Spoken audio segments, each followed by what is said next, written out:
those who are present here, welcome to you to this our to the midst. We have Miss Tiffany Bra, who is a role model in the country, who has taken all her challenges very in a war footing and made herself a role model. She is present and she will be definitely inspiring. She is heading the Jyotirmay Foundation. Despite being visually challenged, she has proved herself as a metal in different walks of life. I welcome you, madam, to our midst. We have also have the senior officials, Sri Vimal Anand, and our various international level sports persons who are attending this webinar. We have got the community coaches and senior physical education teachers all around the country from Kendra Vidyalaya, Navodaya Vidyalaya, various other institutions, various other state government organizations who are present here. I welcome each one of you, and I'm sure that the deliberations today will enable you to take on your responsibilities in a much more efficient way, and also play a key role in the integration national to make sports a role model, to take on sports as a via media to promote national integration and global solidarity. I welcome one and all, and thank you very much. Over to Dr. Sanjay. Thank you, Kishore sir. May I request Sri P. Michael Veda Sharomini, IS retired, former joint director, and a person who shows the path for the youth in the country. And we say India being young. So you have contributed a lot, especially for the flood when the state and the country needed. Your contribution was very significant. For your address, please, sir.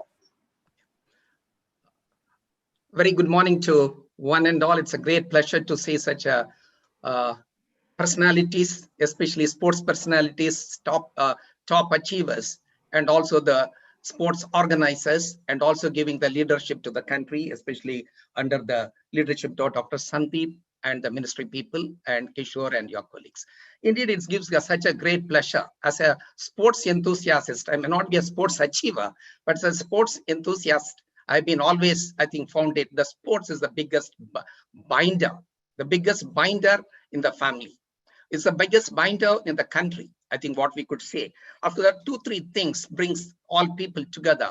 One is the war, the other one is a calamity, and the third is the sports. The earlier two ones are at a disadvantage, but sports is one which is very positive. It kindles enthusiasm and energy among us, brings us together. Recently, I think what we saw in Australia, I think what a great thing. I think when the flag, when that border Gavaskar award was taken, cup was taken, what a great privilege, what a great thing. It is something like which reminds me of like the in the biblical there is a word saying that I think it's a small person called David taking on Goliath. We never expected, but our people have done. Sports is something which I think made every one of us proud. And I would congratulate at this point of time, because this country is a youthful country, a country of the youth. I think I'm very happy that I think we have heading the ministry is headed by a very youthful minister. That self gives a lot of energy, because we have seen him earlier in the Ministry of Home Affairs and all. I think we need youth has to play a very important role, especially at this point of time in the inaugural. I would like to say there was a beautiful, I think, poet in Tamil, the what called Bharadiyar. He calls a papa patu. That's mean your song to your child, that to your girl child, did not go to the boy. He said to those days, he said, I think when you get up in the morning, you should study. In the evening, you should keep exclusively for the games. He said only till the evening. And he also says, and also run and play, and also be grouped together and play. What a great man. I think that's what is today. I think today the girl India, I think the girls of India, I think they have brought so much pride to this nation. Hats off to every one of them. And at this point of time, at this inaugurations, I think it's a great seminar in which you are starting how to national integrations. That's the most important. When we have the Republic Day celebrations, in that warmth we are observing this. I think let's all salute all our soldiers. Let us salute all all our Kisans, and also salam to all our sports persons. Thanks for this great opportunity, and I'm coming and interacting a little later. Thank you very much. Thank you so much, sir, indeed, for your motivating, inspiring words. Thank you, sir. अचत सरल कमल, जिन्होंने भारत को पहली बार व्यक्तिगत स्वर्ण पदक दिलाया Commonwealth game में। अचत सरल कमल यह पदक जीतकर प्रथम भारतीय खिलाड़ी होने का गौरव प्राप्त कराया भारत को। 2008 में बीजिंग ओलंपिक के लिए चयन करने वाले शरद एकमात्र भारतीय पुरुष खिलाड़ी थे टेबल टेनिस से। वर्ष 2004 में उन्हें अर्जुन अवार्ड से सम्मानित किया गया। मैं अचत सरल कमल को आमंत्रित करता हूं कि वो आए और हमारे प्रतिभागियों को प्रोत्साहित करें और अपना अनुभव व्यक्त करें यहाँ प्लेटफॉर्म पे। Please sir. Hello everyone. Thank you very much for inviting me over. It's a real honor and pleasure being here this morning with all of you. Good morning, Sandeep Pradhan sir, and everyone present in this panel here. So yeah, as Michael sir was saying, sports does help, does improve integration and solidarity, not just in the country but also globally. Well, sports brings people from different walks of life and different culture.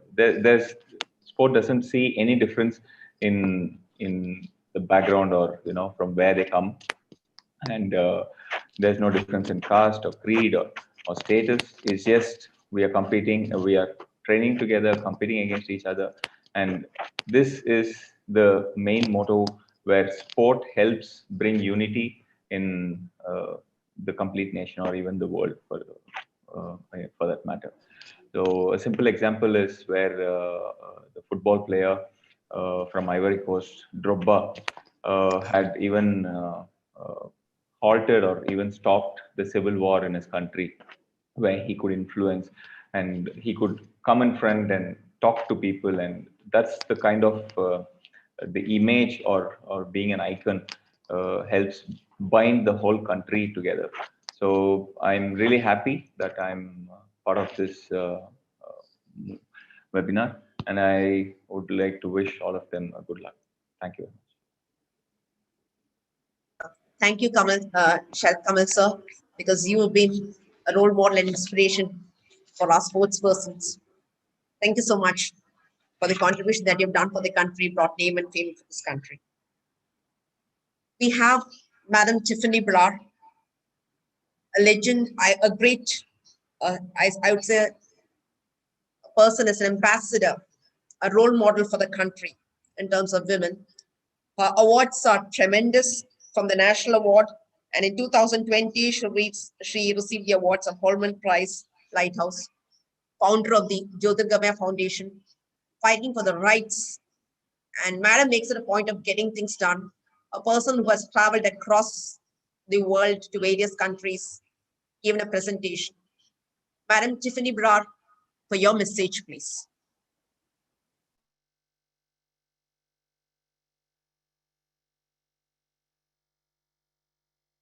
Need to unmute, please. Unmute.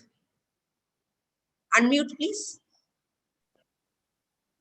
Yes, ma'am. A very good morning to all dignitaries present, and thank you, Dr. Usha, for this wonderful introduction.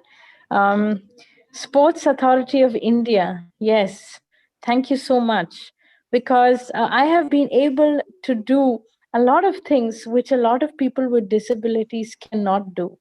Actually, हमारे India में कहा जाता है कि girls बहुत कुछ नहीं कर सकते हैं, उनमें बहुत कमजोरियां हैं, आदमियों से लड़कियां कमजोर कहला जाते हैं. But I don't think that's the case. Girls are not weak. In fact, we are stronger in many, many ways, because only a girl, only a woman can bear the pains. A lot of pains we are bearing in a lot of cases, even in childbearing. Only women can do multitasking, jo men बहुत कम करते हैं. So we as people, and especially as women with disabilities, are trying to emphasize inclusive sports, adaptive physical education. हम अपने organization में सारे विद्यार्थियों को योगा सिखलाते हैं और adaptive physical education. And we are also very, very delighted to futurely take the help of all you distinguished dignitaries for our promotion of sports. And I want sports to be inclusive, that every step, हर कदम में women with disabilities और people with disabilities को आप include किया जाए सारे sports activities में, क्योंकि blind लोगों के लिए व्यायाम बहुत कम होती है, क्योंकि हमें ज्यादा मोबिलिटी करने के लिए हमें लोगों की सहायता की जरूरत है, इसीलिए हमारा व्यायाम बहुत कम हो रहा है. And only this can improve, this exercise and sports can improve among blind people only if we are helped and if we are integrated into inclusive sports and have inclusive adaptive assistive devices such as sound balls, guide running, rope running, basketballs with some kind of accessible sound, and different ways, blind yoga, people who can individually train us in yoga. All these kind of things can only happen once we have dedicated teachers. There are wheelchair Olympians also who are doing sports in the wheelchairs.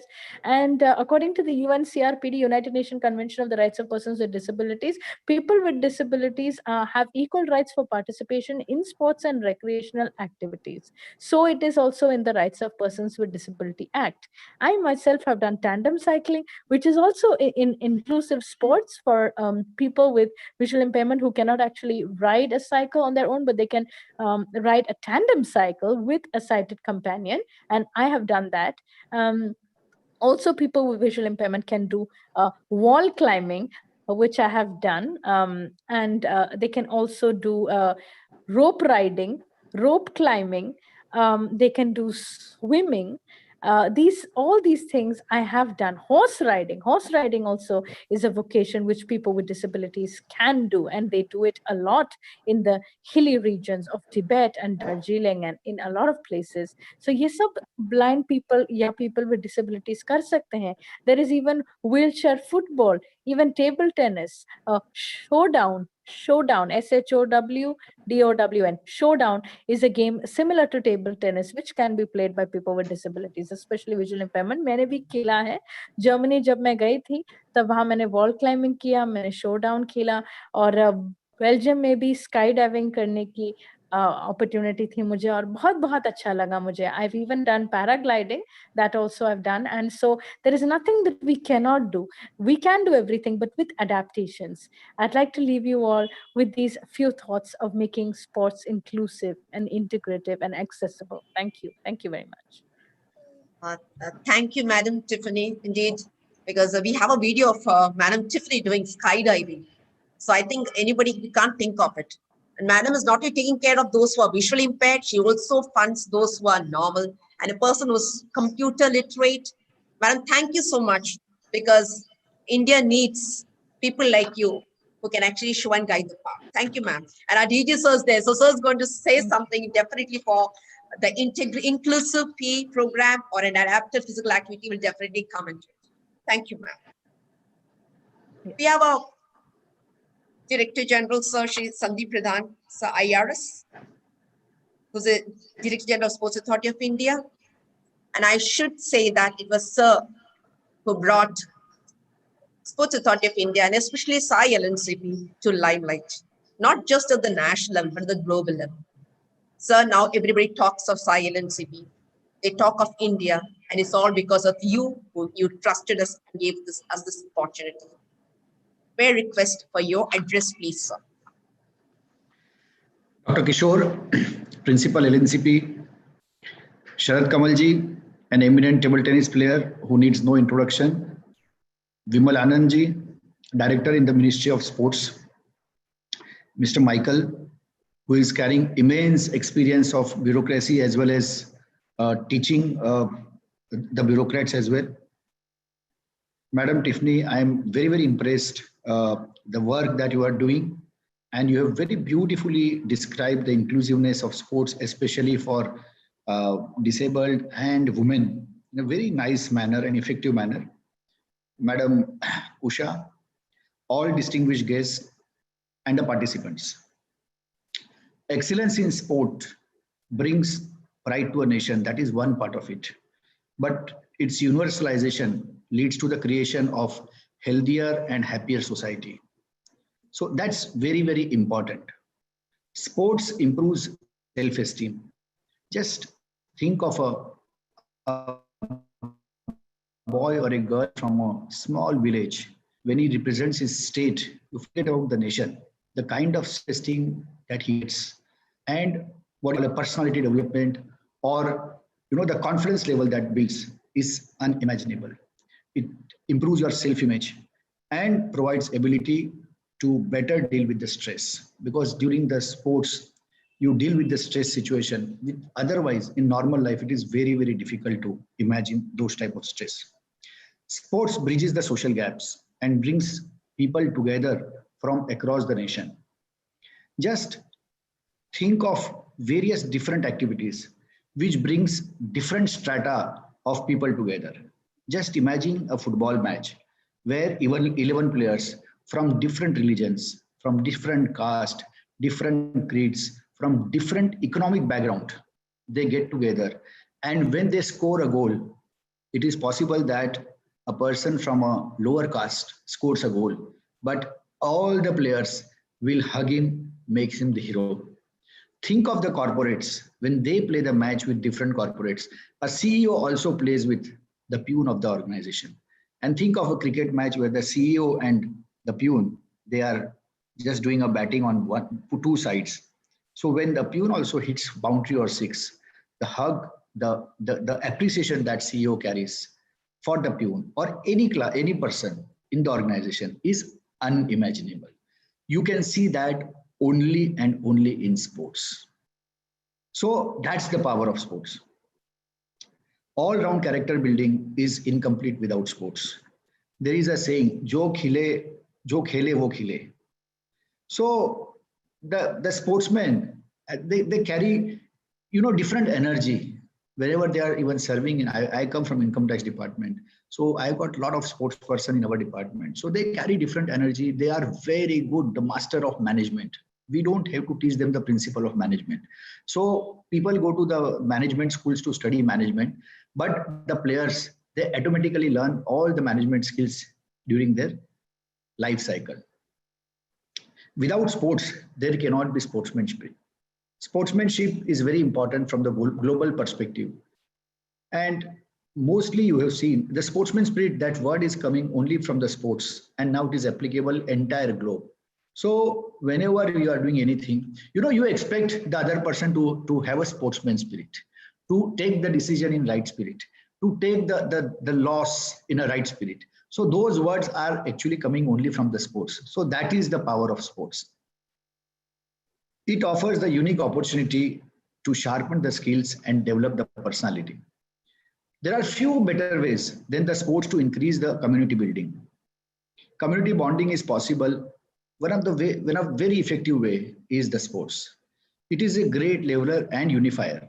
While playing for a team, the caste, creed, community, teammates, it doesn't matter. Neither does the economic status, as I mentioned earlier.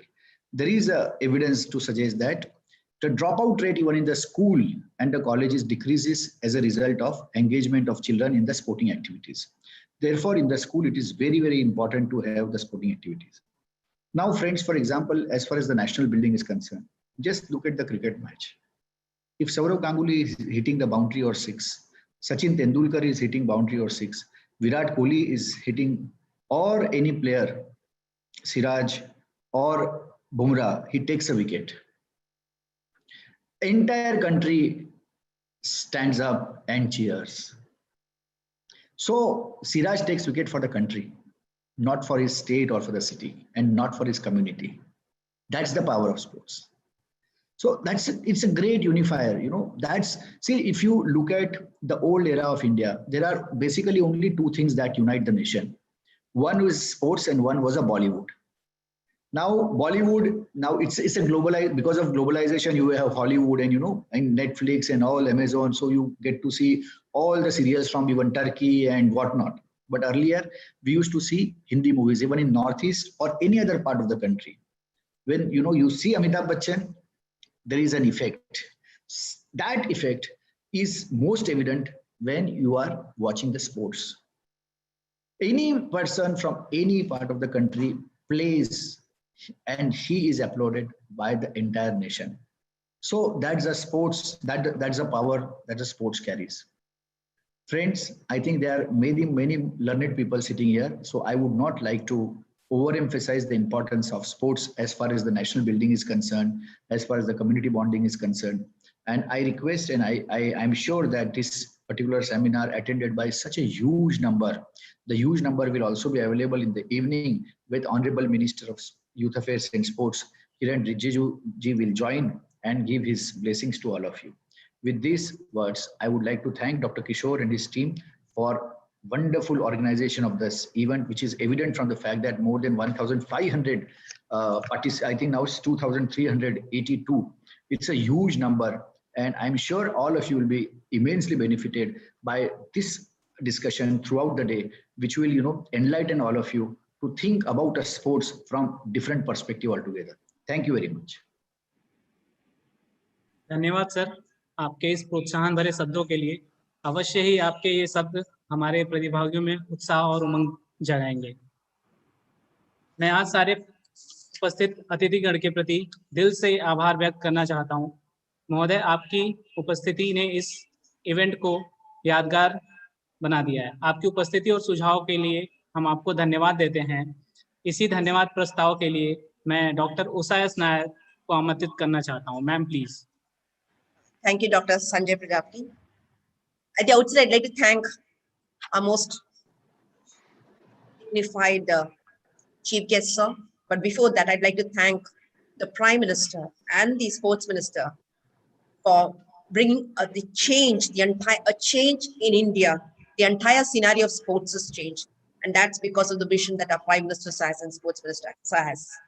And I'd like to thank Sandeep Pradhan, sir, Zayers, the Director General of Sports Authority of India. So with you taking over, you have changed sport in this few years which has come in, which was never experienced earlier. Many people keep talking that if they were in this era, maybe that they could have really bought in laurels, which they did not. So a person who gets the pulse of sports, who speaks for sports. So indeed, we are blessed to have you heading the Sports Authority of India. And we look to the future, why India cannot think of producing medals with such an immense support that you have. Thank you so much, sir, for this valuable presence and inspiring talk and touching hearts of all the sports people in India. Thank you so much. I'd like to thank Shri Michael Veda Sharamani, sir. Thank you so much, because you have gone down to the rural, to the tribal people, promoting sports, binding in, as you said, besides being from administrative, from different aspects, but you have shown path to the youth of the country, and India is a youthful country, and I'm sure that will bear the fruits. Thank you so much, sir, for gracing this occasion. We look forward to your talk. I'd like to thank Padma Shri Kamal, Shri Sharad Kamal, sir. You are a real role model, a legend, where everybody talks, when you talk of table tennis or sport in the country, your name comes in.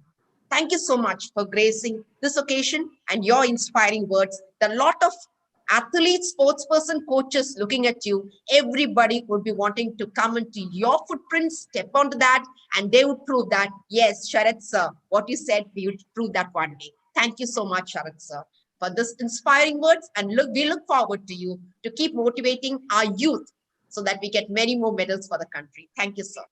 Thank you. I'd like to thank Tiffany Berard, ma'am.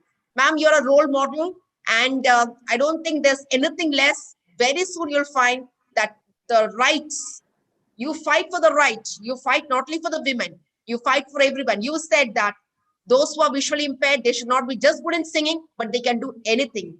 And you have shown us the path. And definitely with our Director General here, sir, so we're definitely going to see what best could be done, and we can see that whatever you wish for could be done. Thank you so much, madam. A person who speaks on various forums, also we could have you. Thank you, ma'am. And we thank Vimal Anand, sir. Thank you so much, because it was the ministry the programs of the ministry, and it is sir who trusted us. Thank you so much, Vimal Anand, sir, for all the support that you've been rendering, especially not in the P program and also for the webinar. Thank you, sir. I'd like to thank Dr. G. Kishore, sir, who's heading the Lakshmi National College of Physical Education, a strong pillar, and it's because of your support and your guidance that we are able to do at this particular level. Thank you so much, sir. I'd like to thank a lot of international sports persons are also attending, all the senior coaches, teachers, and all the participants, because you are the heart and soul of this program. And I'm sure this one day's deliberation will bring about a tremendous change because you have a chance to interact, to deliberate. And I always say, you are the heart of this program, heart and soul of this program. The entire country relies on this particular audience that we have. So once again, I thank each one for your gracious presence. But we have our Honorable Minister joining with us in the evening. I expect each one of you to kindly grace this occasion too. Thank you so much and Jai Hind. Thank you. Sir. We have our first session by Michael, sir.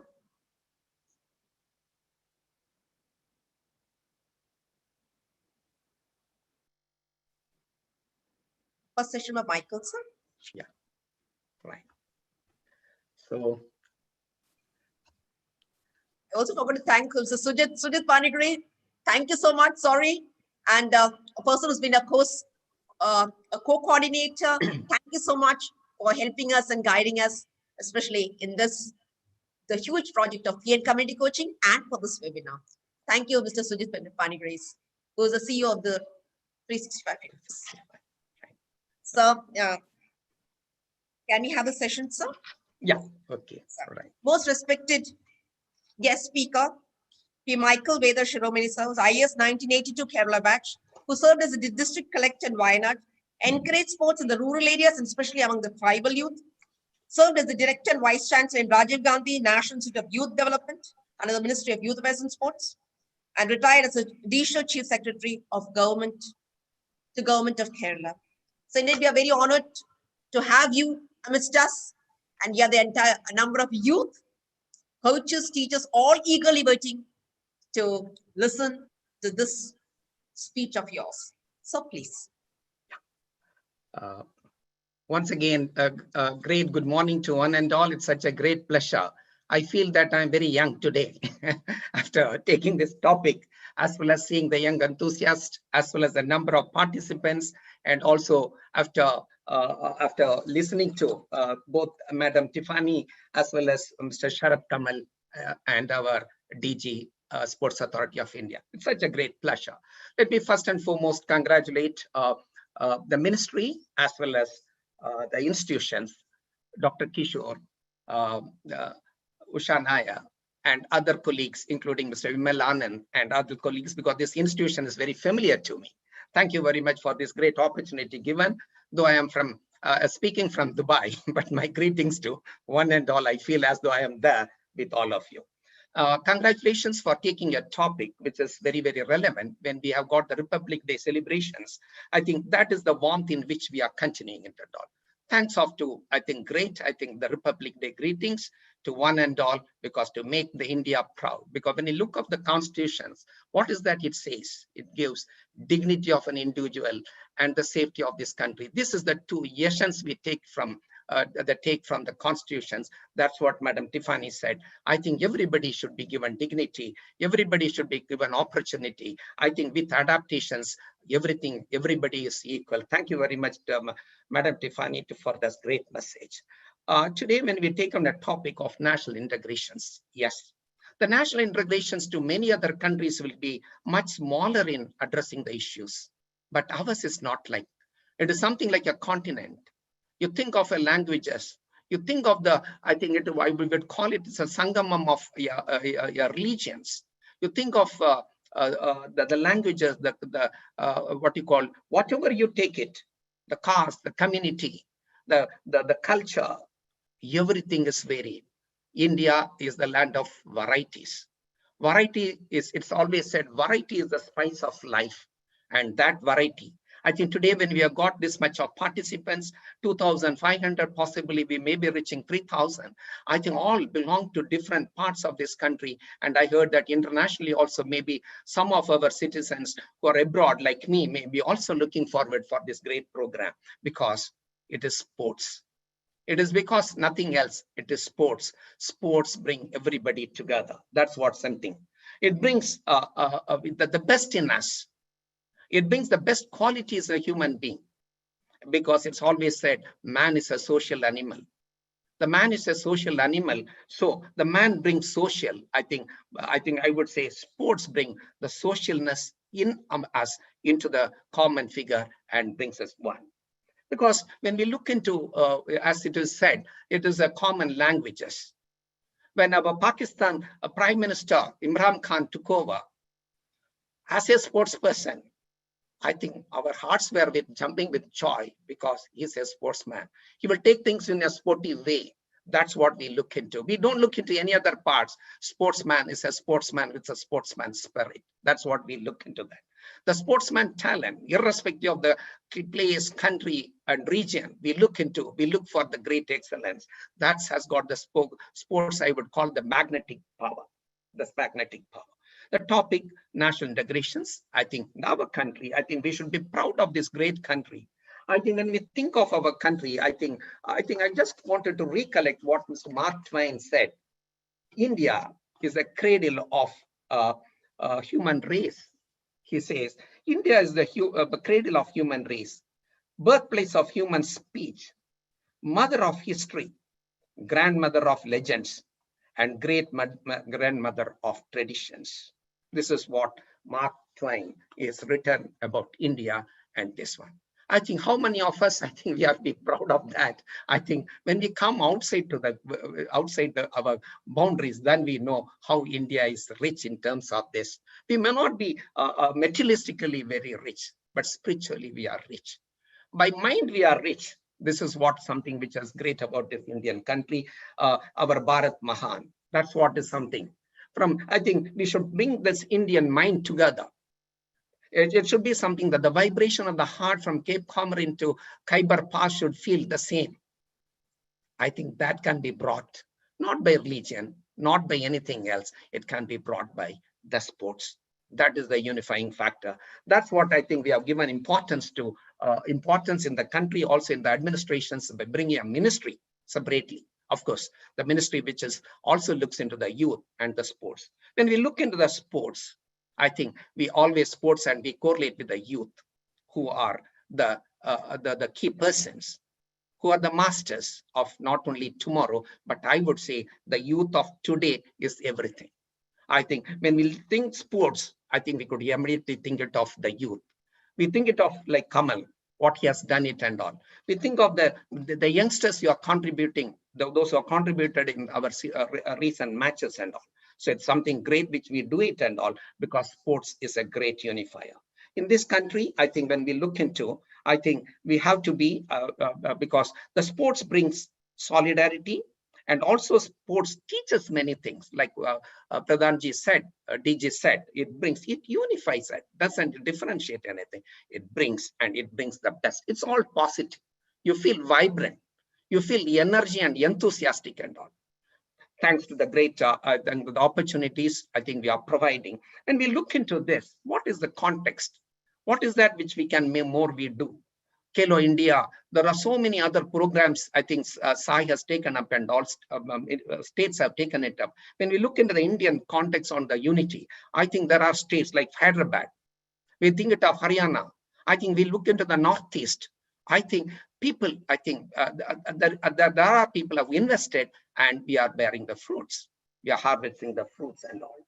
So I think that the one point which I wanted to tell, and also to the, because to the ministry as well as, because to invest in the youth, because we have invested less in the youth so far. Because when we looked into, I think when I just plan it, when I am basically not a sports person per se, but a late starter. When I started, I think I started my sports maybe in the 28 years when we entered into the Dehradun, the Indian Forest Service and all. But from there, I think took interest in the sports, because sports has got no age. Anytime we can start. I think we started. And billiards was one, I think, just to maybe surprise you all, I think I also used to play horse polo and played in Masuri Academy. So that is something which we think it of. When Tiffany said she's there, I think riding, I think I was recollecting my days and all. So I think sports, great thing, great. It's like DG Saab said, it's a tension reliever. Today's society has got a great lot of tensions. Very specifically, I just wanted to, as a unifier today, this is what the sports which has brought together. And particularly, I wanted to highlight about what we have achieved, particularly in the recent, I think, the Australian Test series. I am not a cricketer per se, but I have been watching it and all. What a great achievement. What a great thing which we did it and all. I think we really achieved great things. Unbelievable. Unbelievable is what I would say, that I think the initial started with the 36 and finally the cup. Great.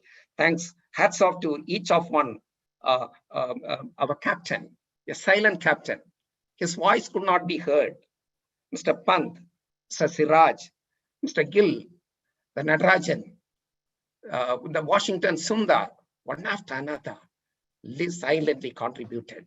This is what is the sports brings. This is what is the sports brings together the best in us. I think that opportunity was given by the captain, and they all, I think, blossomed. And I think the Indian flag, every Indian felt as though we have won it and all. This is what is the India. What it shows, India's capability.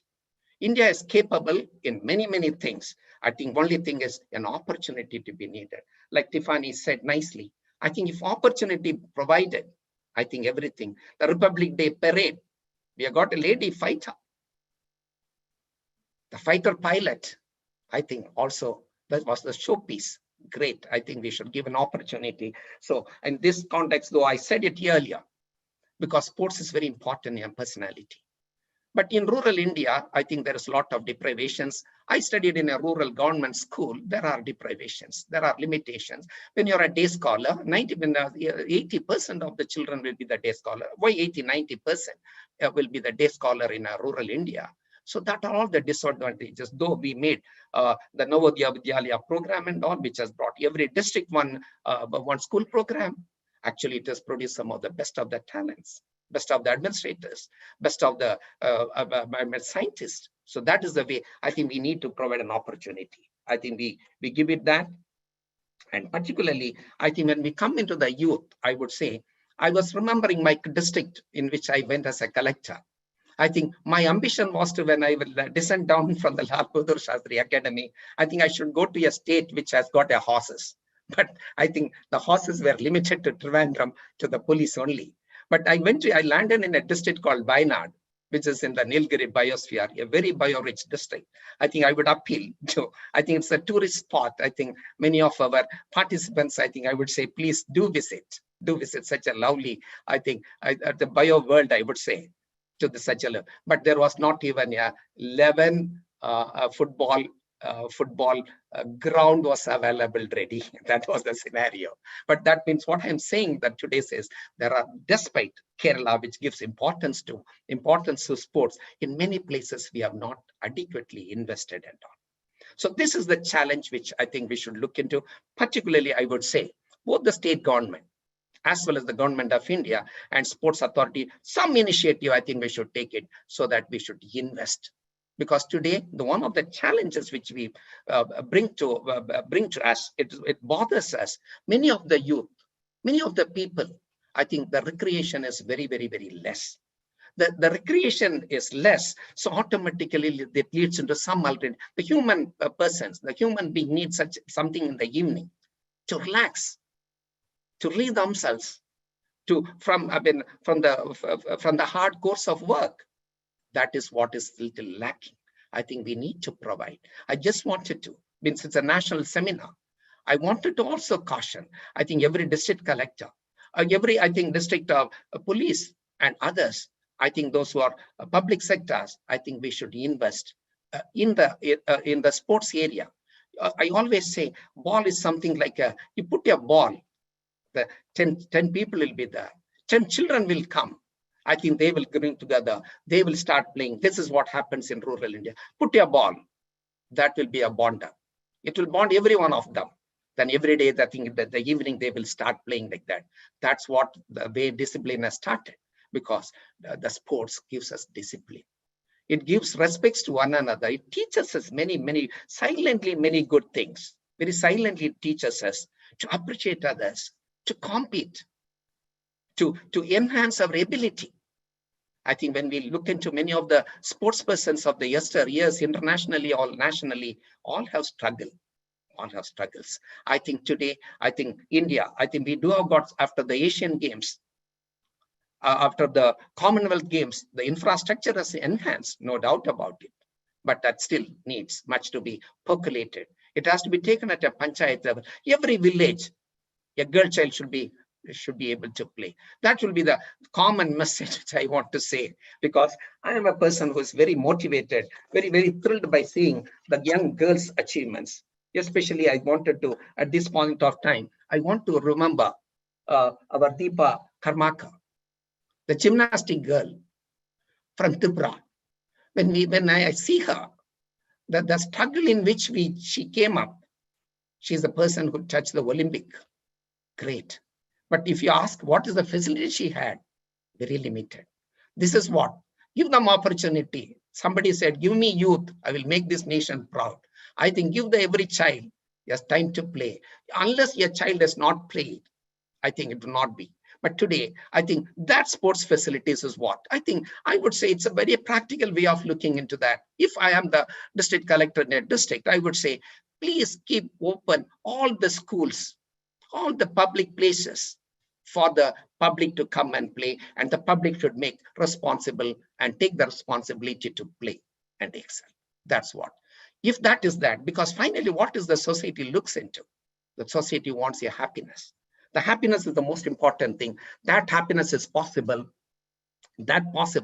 if you provided the opportunity, and the government can do many wonderful things, because this investment of in sports is the least. I think we should do it and all. I think I am sure with our Prime Minister, who himself is a sports person. I have not seen him playing sports, but he is a great yoga master, I would say, a performer. I think this leadership, along with our young minister, I think things will change. As Ushaji was telling, the present DG takes such a lot of great interest. I think every 750 districts should vibrate with, I think, sports facilities. Small investments. It can be a public participations and can be done. Anybody, I think we can say, many people who are achievers can look back to, everybody relate to their villages, something to do, some coordination is needed. The district collector or someone take an initiatives and can do that and all. I think we look forward for that great things. Now coming to the sports, especially in Indian context, it's a great unifier. I think when we think of the hockey, which is our national games, what a great, we immediately think of Punjab. I think something we correlate it and all. I think we think of the great Dhyan Chand. What a great man. I think in my I think memories, I think of course the Milkha Singh, the flying Sikh. Thereafter, when I come into the great, I think what we say, the Payoli Express, who is going to be there with us in the evening. I think great P.T. Usha, what we call the sprint queen of Kerala, who is a role model. After her, I think it's not that she dedicated her life and she's able to, I think, set up an academy and starting. That is what is the commitment. They are the role models. These role models are going to great. I think coming into that's the same field, I think I would also remember like Anju George. What a great contributions she has contributed it and all. And I think the Sania Mirza, Sania Nehwal, I think the great girl Sindhu, wonderful. They're all, I think, wonderful stars. The few names only I'm able to tell. I think there are many more stars and there are potential stars in our society. I think every child, every youth is a potential person. Give them opportunity, they will create many things and all. I think we should do provide opportunity. I think India, in the present context, I think will be able to do. When we think it of today, the Indian youth, I think we should be very proud of them. Indians in India, Indians abroad. The recent, I think, the Joe Biden, Kamala Harris ministry, there are 20 great, I think, Indians are there predominantly most of them are the youth. I think that the first speech he read, which created so much of faith and confidence of rebuilding of ESA, I think was written by Mr. Reddy from Andhra. That's what is the greatness. I think India is, full of energy. India is a youthful country. Give them an opportunity, provide them, facilitate them, invest them. That's what the government should do. We should do very great things which possible we can do. I think there cannot be anything else. As I really said, integrity, it brings together whom? 3 occasions it brings together. That is at the time of war, we all think together. And all the time of a calamity, we come together. And also in the name of sports, we all unite together. But the sports is the most positive. It's a win-win situations. It's always a win-win situation. The proudest moment is that when our flag goes high. That's what I think. We look to the Olympic Games, which is going to be organized this year. I think our harvest, our participations is good. But in the sports, more than anything, it is not the winning alone. It is the appreciations, the social cohesions. When a sport starts, the sportsman comes, the coach comes, the support staff comes, things come, society comes, society responds. That's something great which we should do. I think we are going to invest on that. And now coming to the national integrations and the solidarity, this is very important because India as a country is known for always standing for the peace.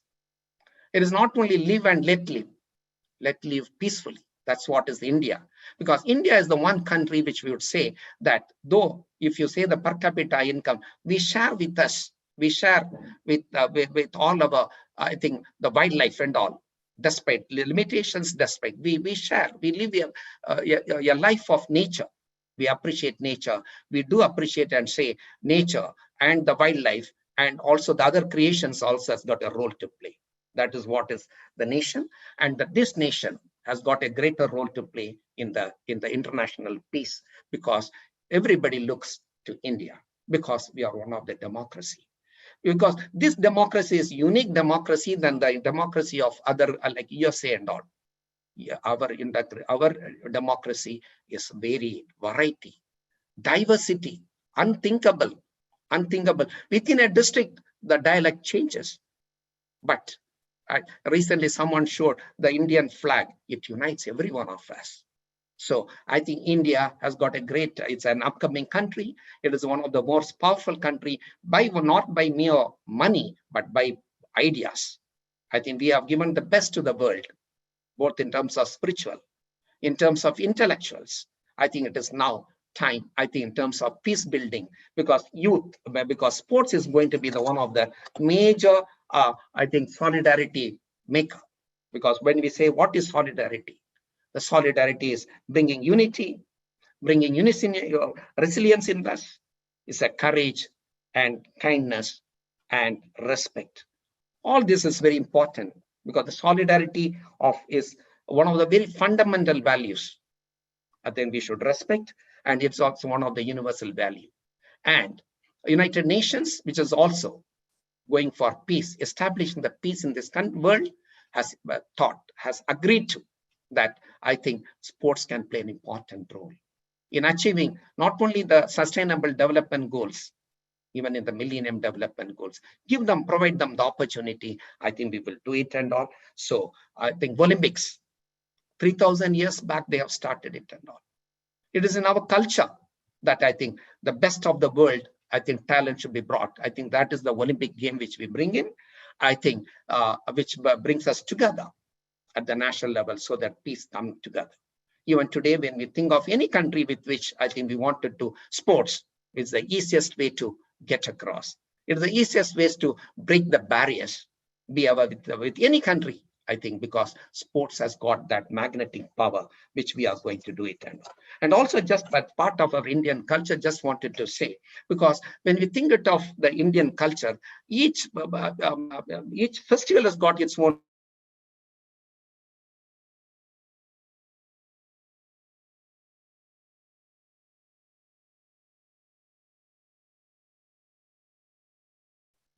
because it is part of the Tamil culture to show their might to handle a bull, a trained bull without arms. And the kite flying.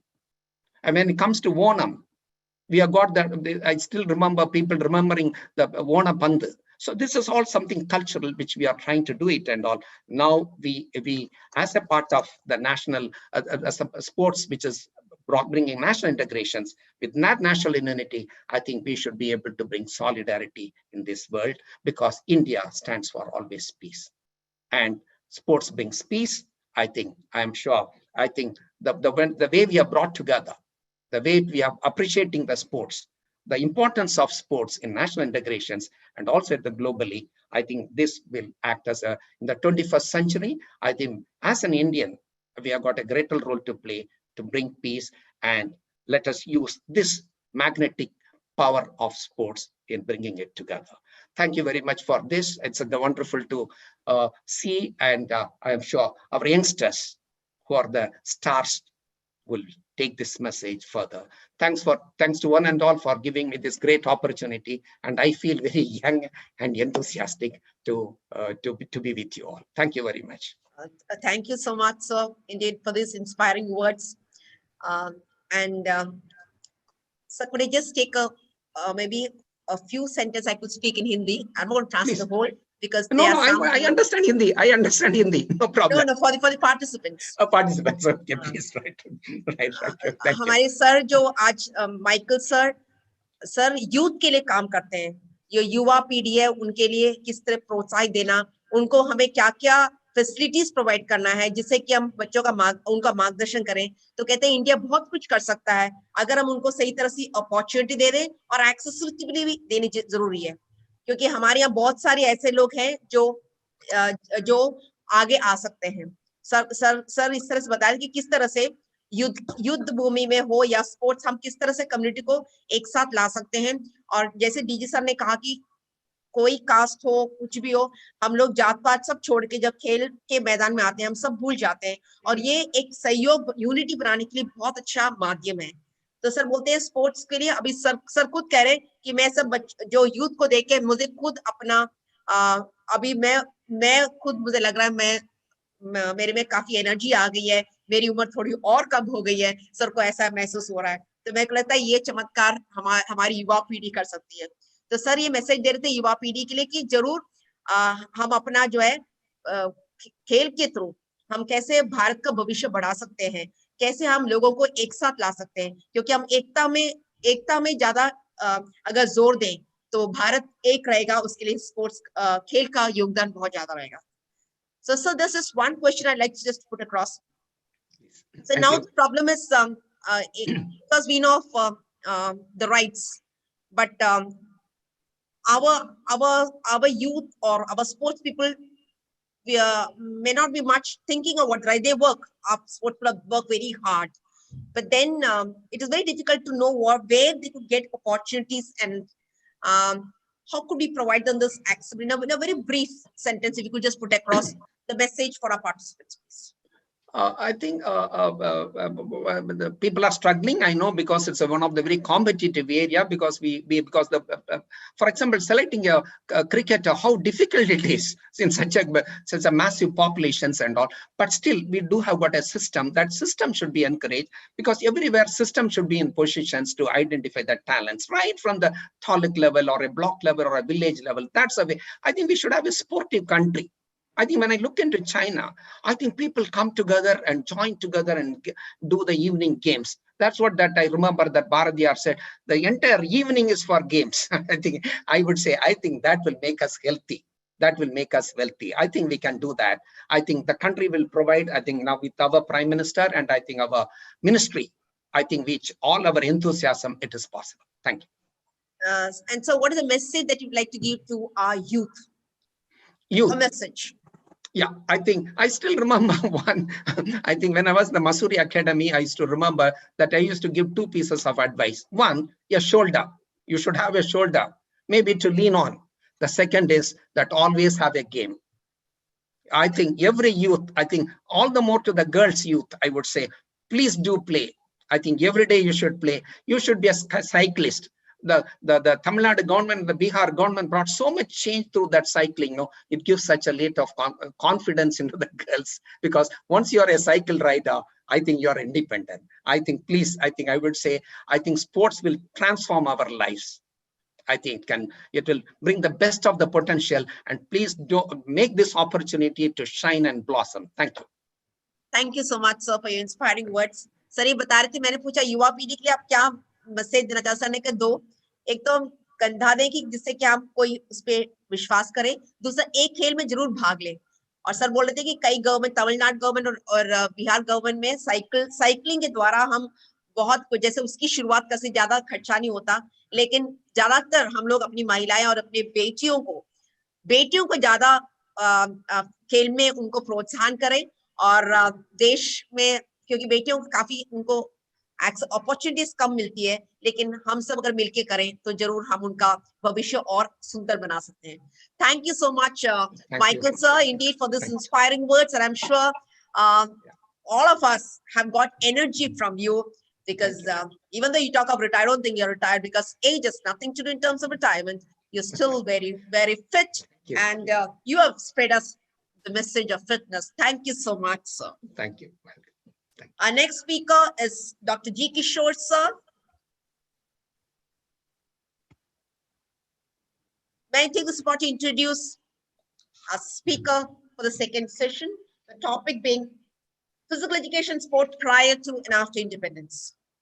Dr. Kishore Gopinathan, sir, who is the Principal Reader Director, Sports Authority of India, Lakshman National College of Physical Education, is a native of Pandalam, Kerala. He did his post-graduation and PhD in physical education from LNUP Gwalior, joined the Sports Authority of India in 1986. He served Government of Kerala as Additional Director and Director of Sports and Youth Affairs.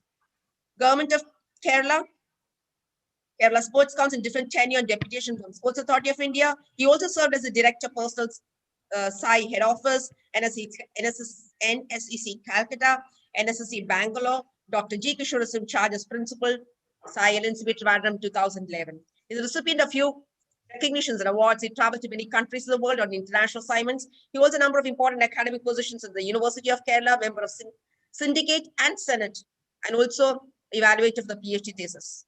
He's been nominated to various important committees by the Government of India, Government of Kerala, member of the Selection Committee for Dhyan Chand Award, Chairman Technical Committee and member of the Executive Board for the 35th National Games, member of the Technical Committee for Implementation Creation of Delhi Sports University, member of the Committee by the Ministry of Youth Affairs and Sports, Government of India for formulation of vision document for the next 15 years, 7-year strategic plan and 3-year action plan document up to 2030 in respective departments of sports.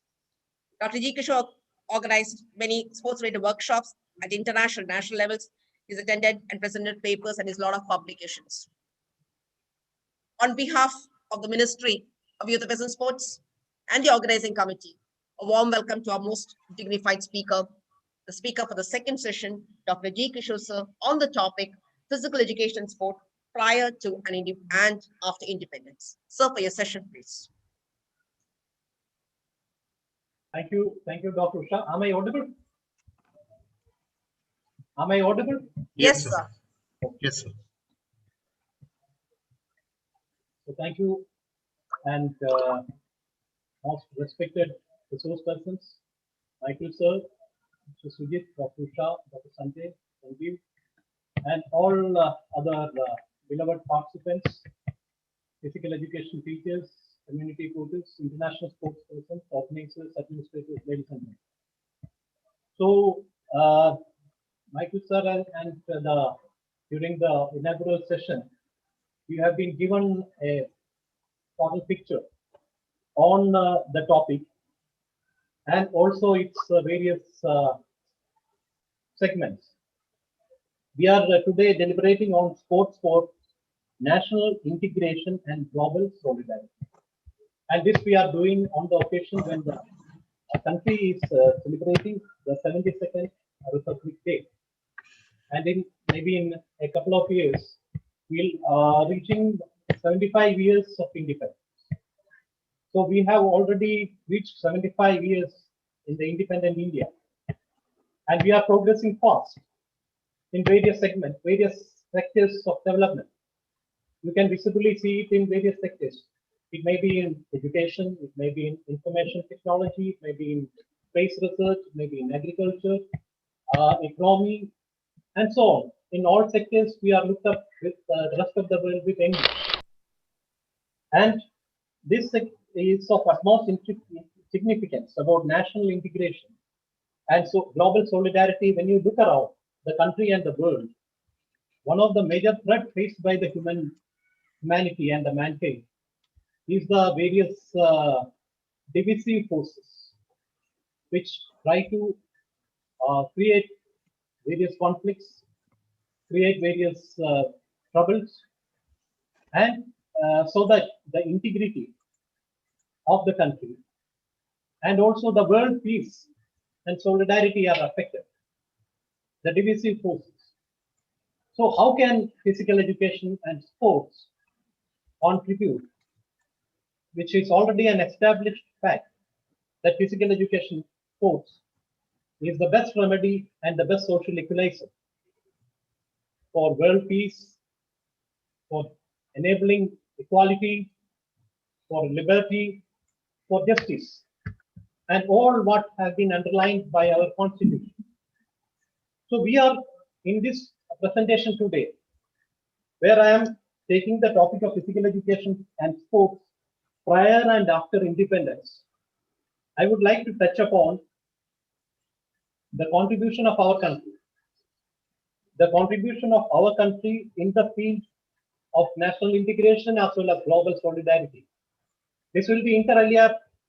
I will be able to substantiate and I will be able to show you by what India, what our civilization, what our culture was. Independent India, we can say that it came into existence only after the constitution of as a republic, or maybe once you are liberated from 47, we can say that it's a, but we had a much more long history. We were a role model to the world. Our culture, the physical culture, which we are looking into today, is something which existed from years immemorable. We had a rich and glorious culture and tradition of 5,000 years. So let us quickly, because this topic is something which may take even a day, and I've been given only 30 minutes to present the topic. So we will quickly go in dividing this into two parts. One is about what has happened during the pre-independence period, that is prior to the independence, and what has happened. What are the various milestones?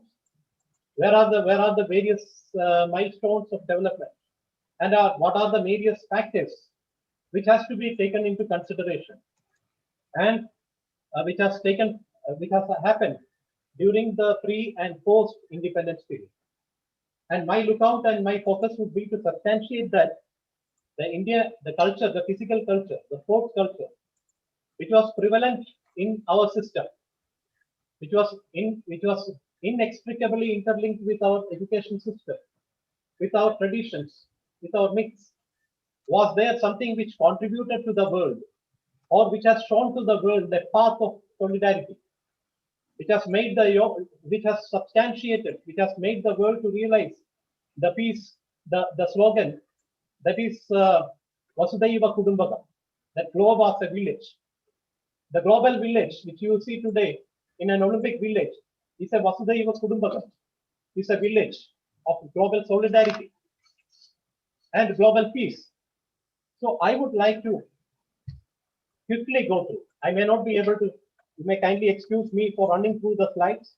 We can on some occasion, but I would just like to kindle your thoughts and have a look on all these historic, immemorable events which took part during the pre and post independence period, and how it paved the way to contribute to the global solidarity, and also in making India united, a unity in diversity after the during the post-independence period.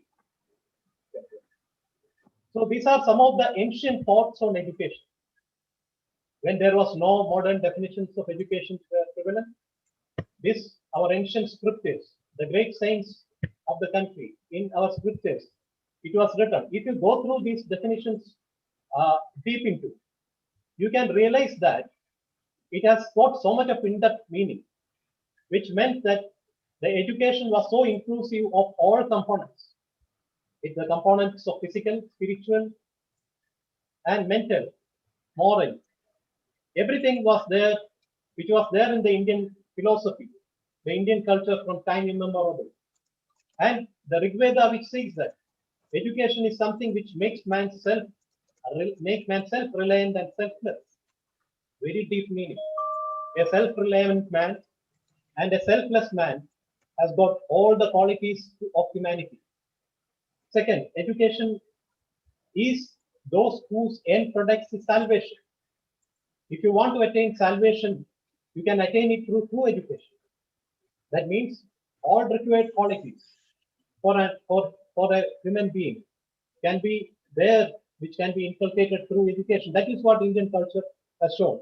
We wanted to create then onwards citizens and people with all ideal qualities of citizenship, the right qualities. And third, from the Sri Shankaracharya, education is the realization of the self.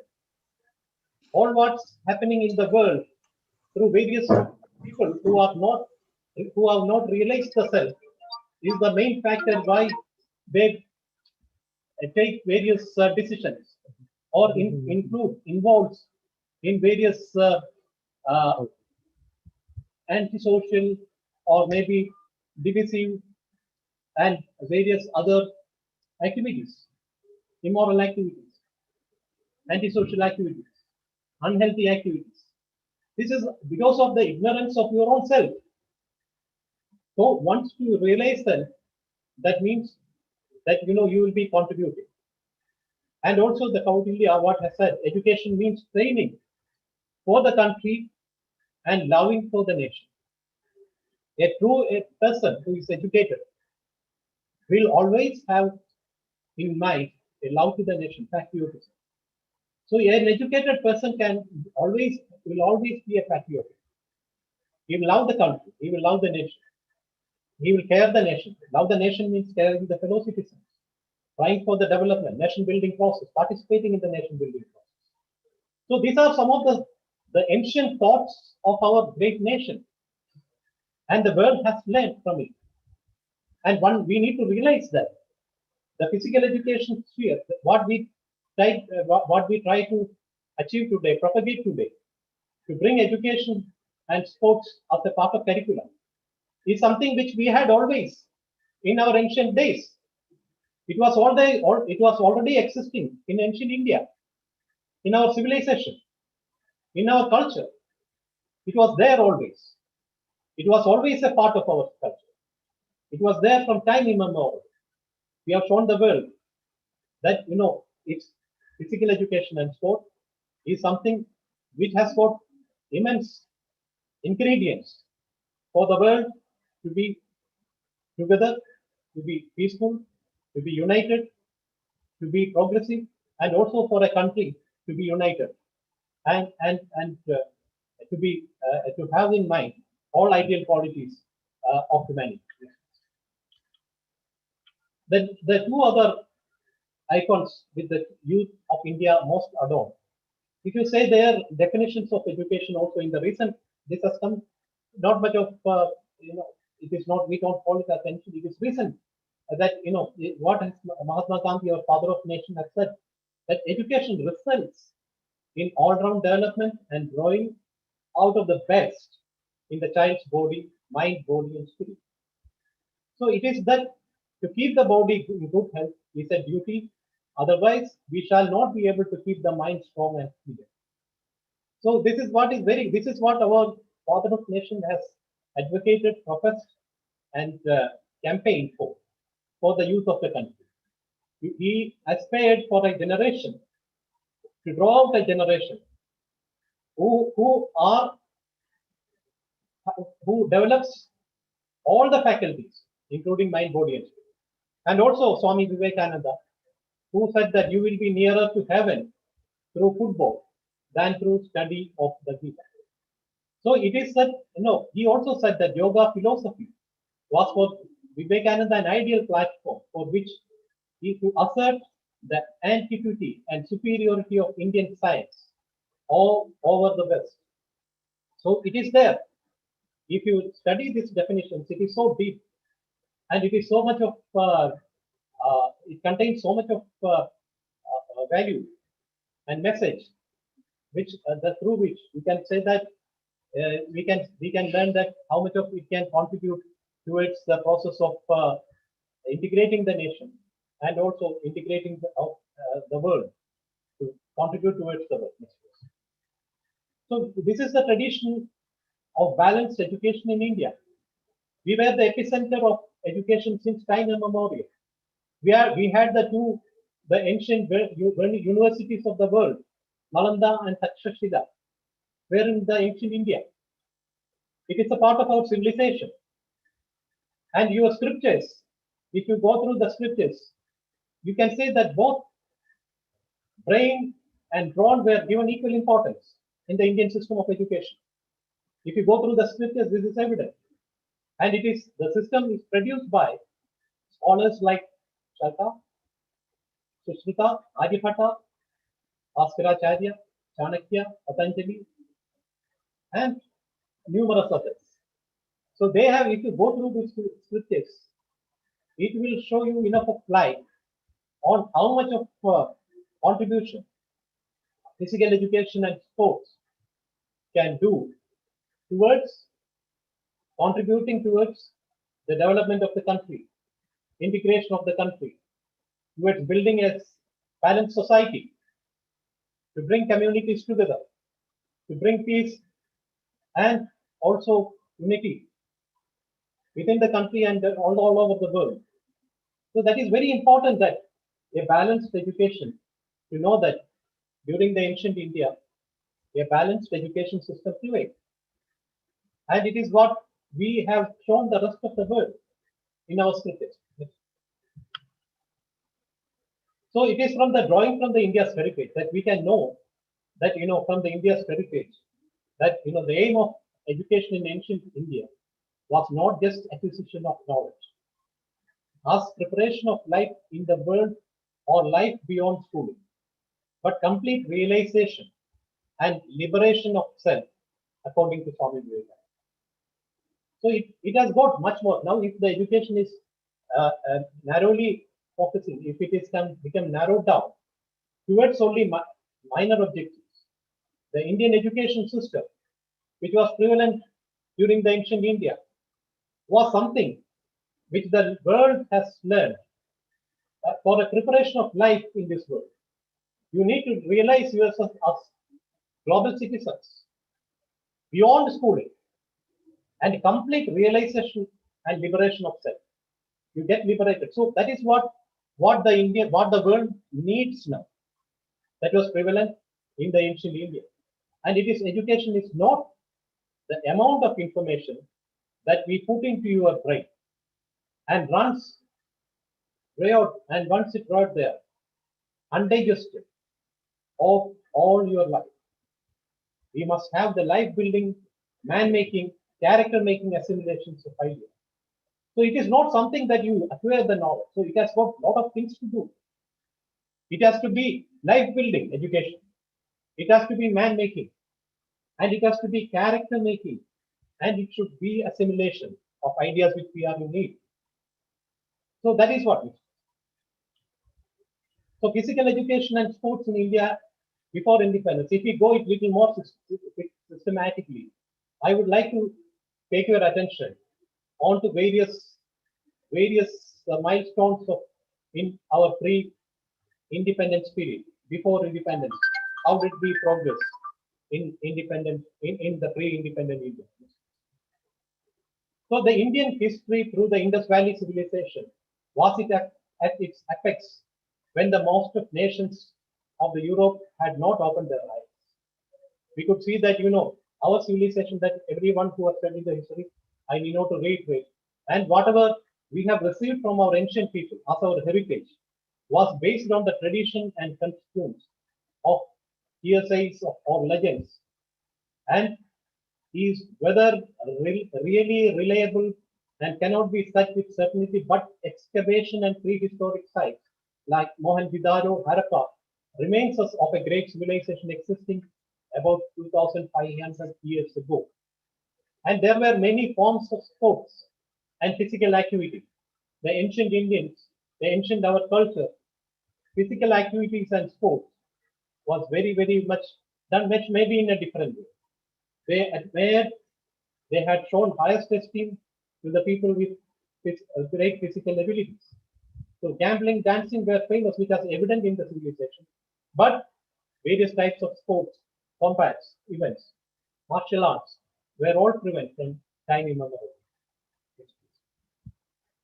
So we can, if the history, physical education and sports India can be studied with classification of various periods of political history of India, which is divided into four. We can say that between Vedic age, Epic age, Historic age, the Nalanda period, the Rajput period, Mughal period, and the British period. So let us see that in a quickly, what were the physical education and sports privilege. While looking into that, I would like to focus your attention to the fact that the prevalence of this type of physical activity during this shows substantiates that our culture had always given its due to the physical education and sports from the time from it during ever since the civilization existed. So the Vedic age, it is from, you can see that 2000 to 1000 BC. So much of the description about the Aryans who migrated to India from the Central Asia, it comes from the Vedas. Inhabitants of India at this period were very strong and sturdy. They generally loved pastoral and agricultural life. So this you can make out. You can see that you can find that the Indians during this period were very strong. Archery, aiming, horse riding, chariot racing were common sports which have been in the scriptures. In fact, these sports were not meant for pleasure's sake only. They were devices for war. And yoga and pranayama also originated during this period. So the period of beyond 2000 years onwards, all people were doing various physical activities. They were very strong. Their activities were either agriculture or preparing for war. They were always being very keen to see that they had a robust physical. The Vedic period. This is the period when we have heard the slogan Sharidamathyam Dharma Sadhana, which was written by Mahakavi Kalidas in Kumar Sankar. And this shows a sound body is the veritable instrument of the pursuit of the ideal law of life. See how deep it is. And it has got a meaning on how much of importance, how much of stress one should give for the sharia or the body. And it underlines the importance of physical education. And indeed, it occupied an important place in the educational curriculum. This one slogan itself is self-contained to prove that how much of importance physical education and sports has in the system of education and public life. Now about the epic period, 1000 to 600 BC.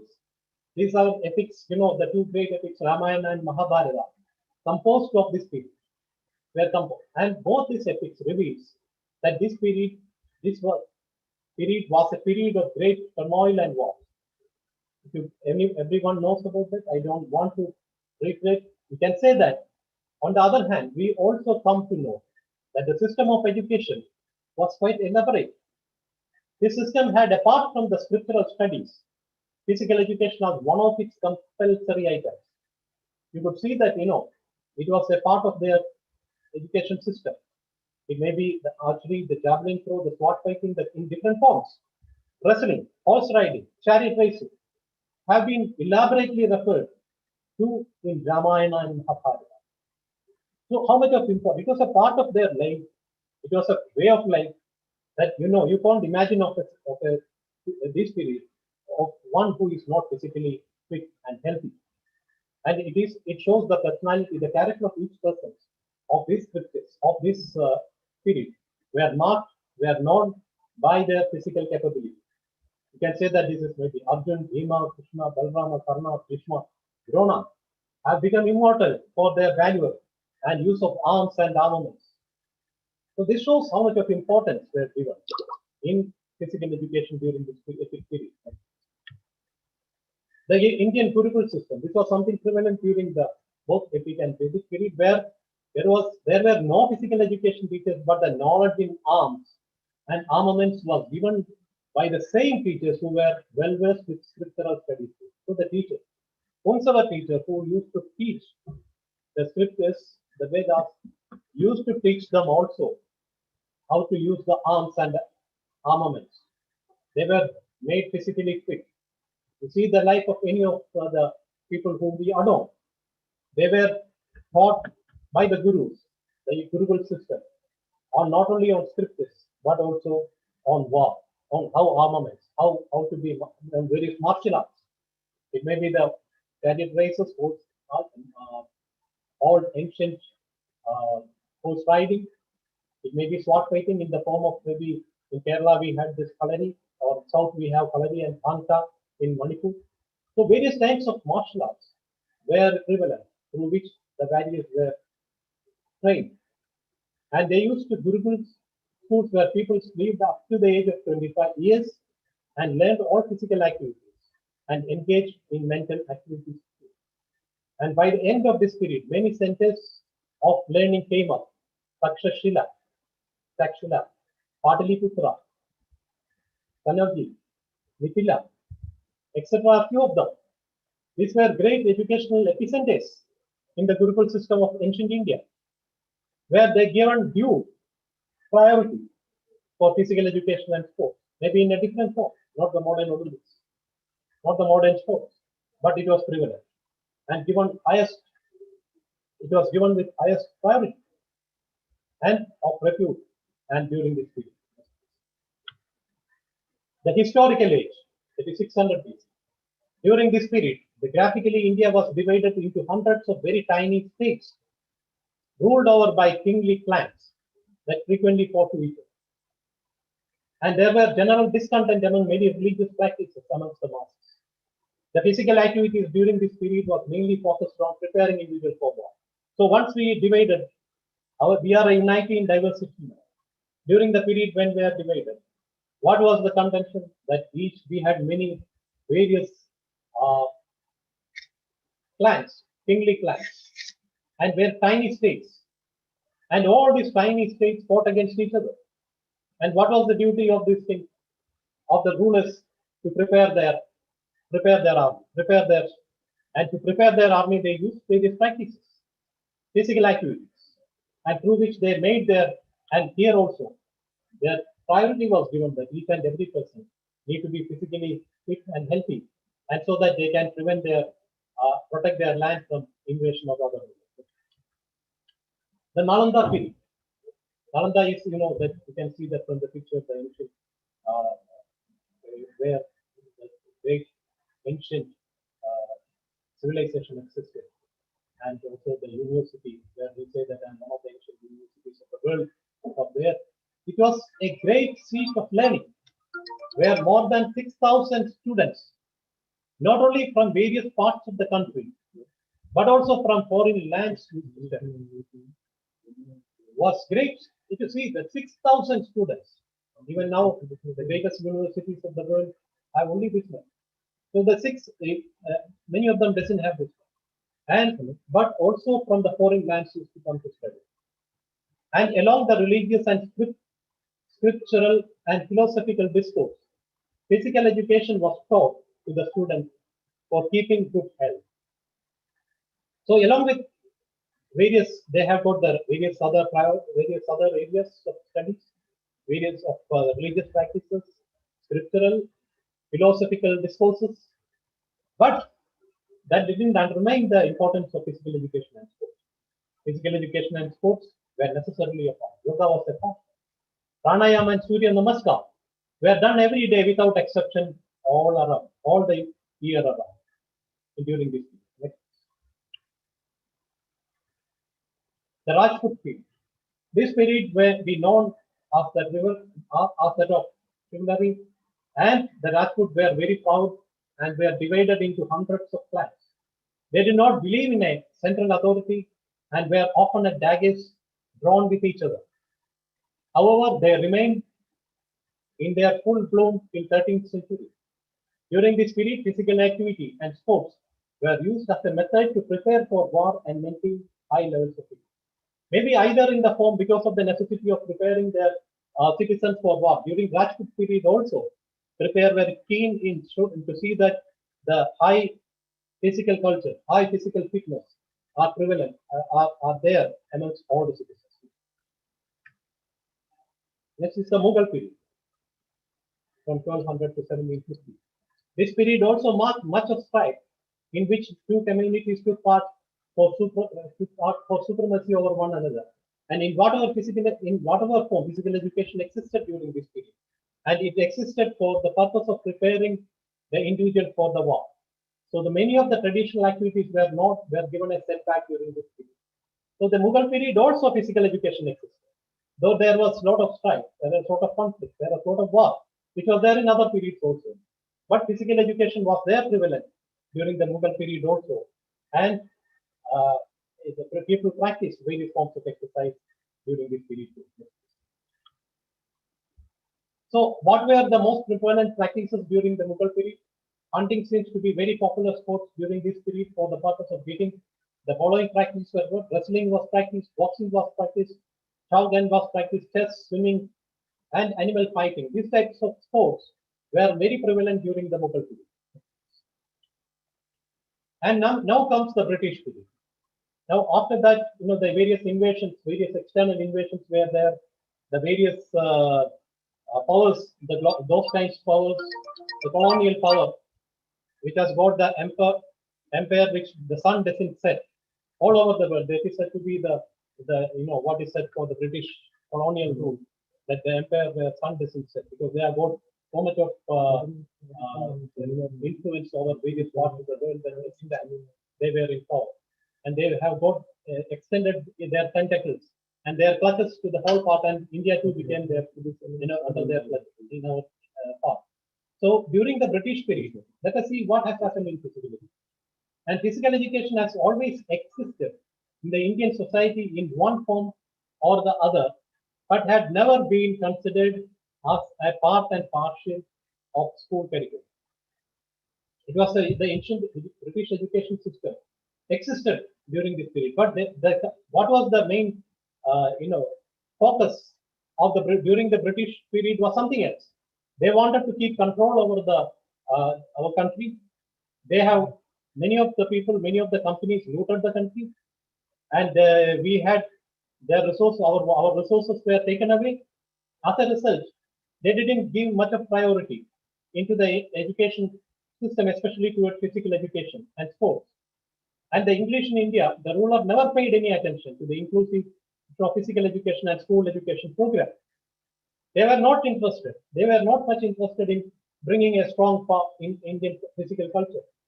They were envious of the physical culture, which we had which were prevalent in our ancient culture and system. So, knowing that we had that culture, it is that they didn't allow that culture to prevail, and they ignored that physical culture and system which was prevalent to a considerable extent, and so which has led down and which has been a setback in many of our various traditional sports and the systems which are prevalent. And because they were interested in marketing, they were interested in taking away our resources, they were interested in enforcing their rule, enforcing their in the country, and so education and other areas of development, and especially our sports and physical education had severe setback. But you can say that some of the positive things what they have done, that in the first place, Indian Education Commission in 1882 had recommended physical training be promoted in the interest of the youth by encouragement of native games. So that was one positive step we could get when you trace the history during the British period. Also, in 1894, the question of making physical education as a compulsory subject was considered, but no definite policy came out of this. The Western game, especially cricket, were becoming very popular and on voluntary basis during those times. And during this British period, we could see that many institutions were formed. And what are the various physical education colleges? The YMCA College of Physical Education, Madras, was founded in 1920 by Swett Sweetberg. 1931, the Government College of Physical Education, Hyderabad, was made. In 1938, the Christian College of Physical Education, Lucknow, were established. In 1940, Vaidya brothers founded the Sri Hanuman Vyayam Prasarak Mandal at Ahmedabad. These are the four important landmarks we could see which are set for the foundation and development of physical education in Auckland. See that this was during the pageant when they were about to leave the country. This has happened from 1914 onwards only. Till that time, in the 200 years of history, never they have thought about reviving our physical education and sports system. Now let us come to independent India.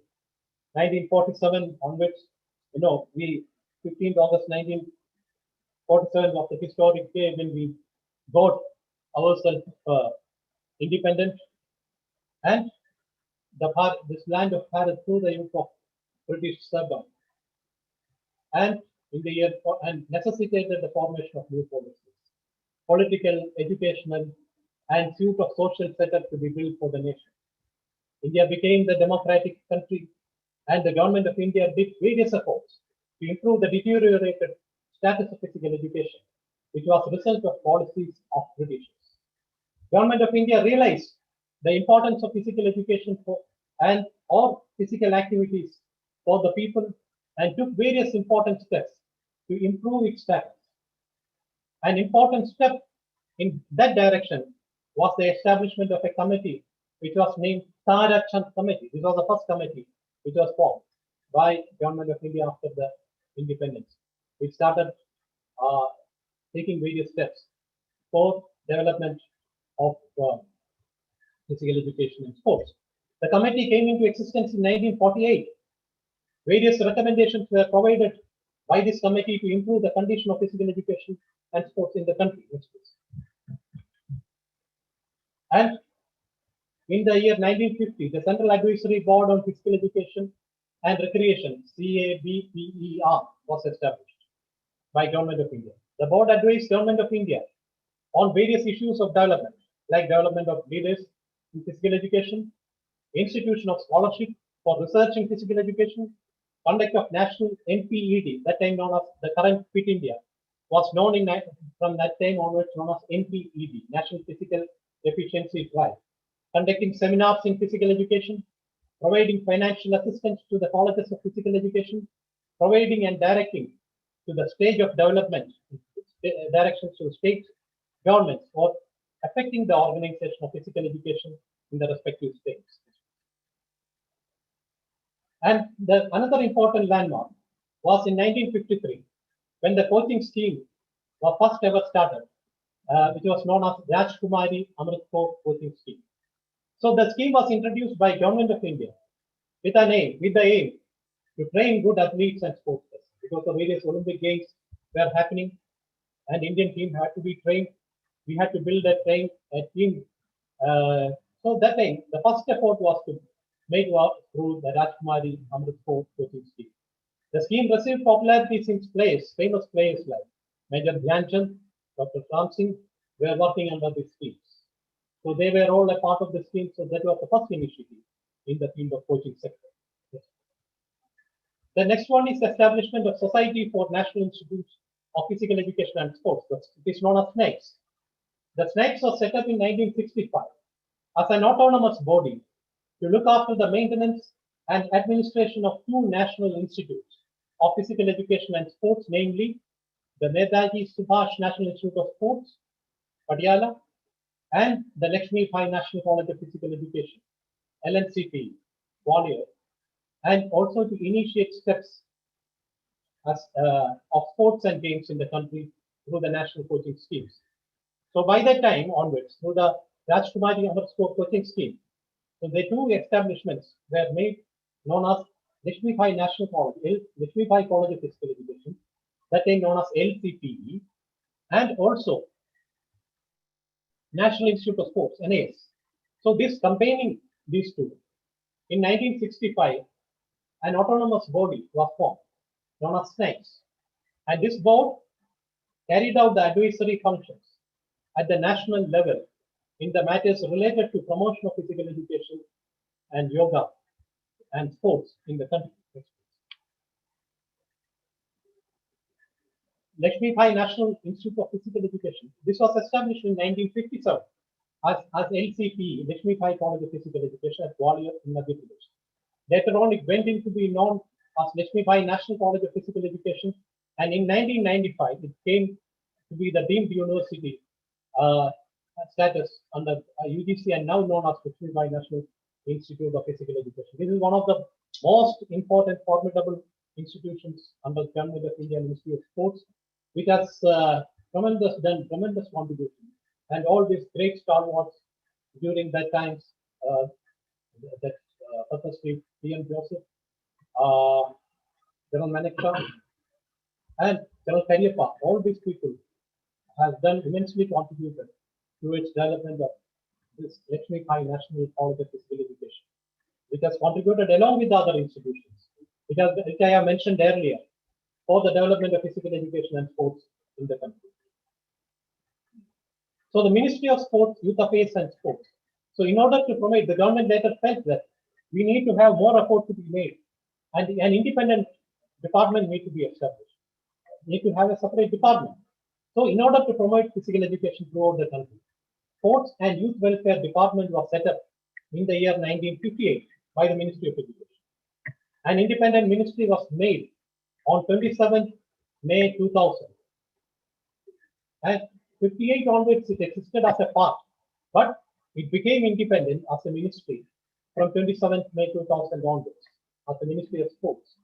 And it has two separate departments named Department of Youth Affairs and Department of Sports. And the role of Department of Sports is to create infrastructure and promote capacity building for broad-basing sports, as well as achieving excellence in various competitive events at the national and international level. The department schemes are geared for achieving these twin objectives. That is, they are broadly classified in the entire development of physical education and sports in the country into two bodies: broad basing of sports and achieving efforts. And while the physical education institutions will and the university, sports universities, looks into the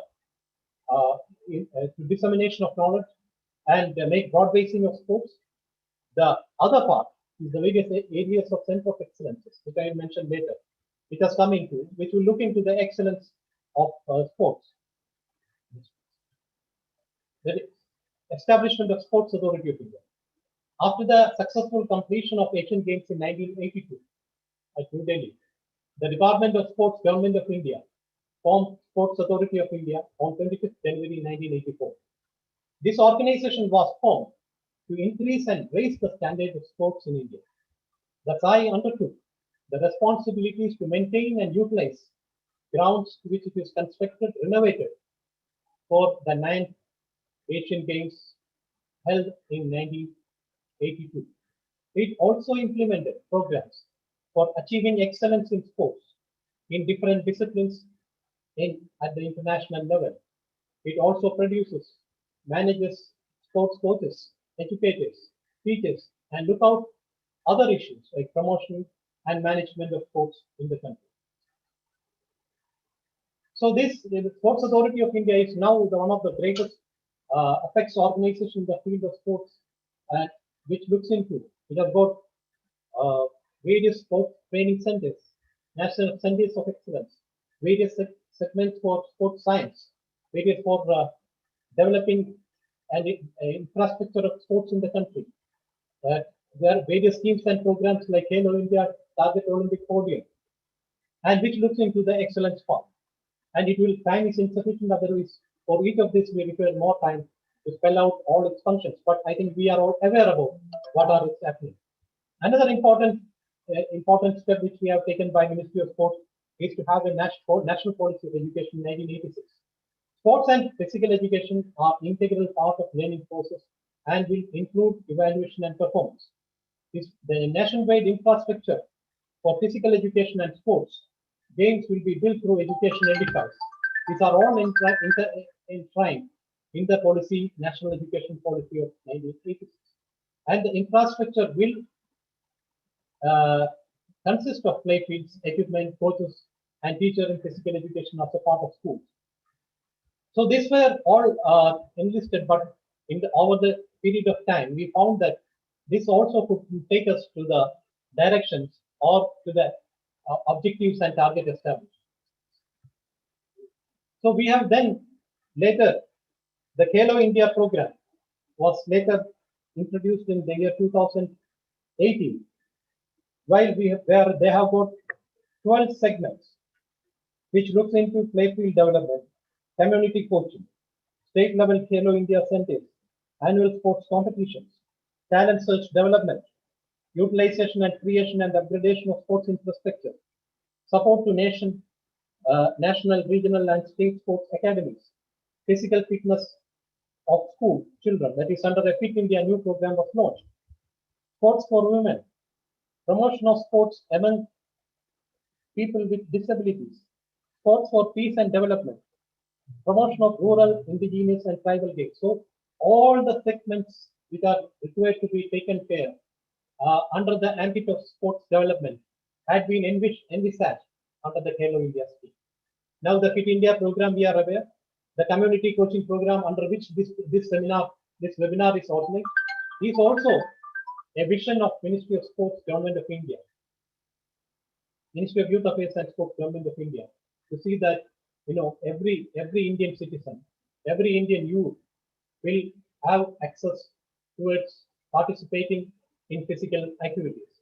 So it is to revive the sports culture of India in India at the grassroots levels by building a strong framework for all sports played in the country, and with the aim of to establish India as a great sporting country. The 12 area has been identified under the scheme, which will impact the entire sports ecosystem, including sports infrastructure, talent identification, coaching excellence, community sports, competition structure, and sports economy. We must also underline that sports economy is a very important factor in the present world, where if around 5% of the GDP is of a developed country is made through various sporting activities, and in India we see that this is significantly low, and we need to, through these types of schemes, we can enrich our economy also through investing in sports. And schools and colleges are environments where young people spend a significant amount of time. During these formative years, along with the quality education and emphasis on sports and physical education framework is equally important. Educational environments need to be supportive of students being physically active. National sports policies. This importance of adopting sports and education for success of youth development has been recognized by Government of India as early as 1984, when the National Sports Policy recommended for making physical education an integral part of school education curriculum. The National Sports Policy 2011 stresses on the point that sports and physical education play an important role in developing human capital, increase productivity, and foster social harmony. Typically, school athletic activities provide enjoyable, supervised activities for youth. These are all being realized with the National Sports Policy 2011, through which it focused on higher levels of cardiovascular fitness, increased parental support, decreased anxiety and depression. Furthermore, a nationwide study in 2014 showed a positive association between participating in school sports and lower rates of various habits like various tobacco, drug, alcohol use, etc. The youth who participate in sports were also more likely to be, disapprove of their peers and substance abuse. So it became that they realized by the study that sports carries much more than competition, and it has got tremendous impact in shaping the character of youth, and this was realized through the study which has been done in the year 2000. Now, the National Education Policy 2020. This is something a great landmark for the development of sports and in the country. This is going to have tremendous impact into the physical education and sports system of the country. The physical education and sports has been given its due recognition in National Education Policy 2020. And emphasis has been given in the streamlining of the teacher education programs in physical education. More emphasis to be given towards development of sports and infrastructures at school and college level, and enhancement of fitness of the students through active participation in sports has been made a key point in the policy.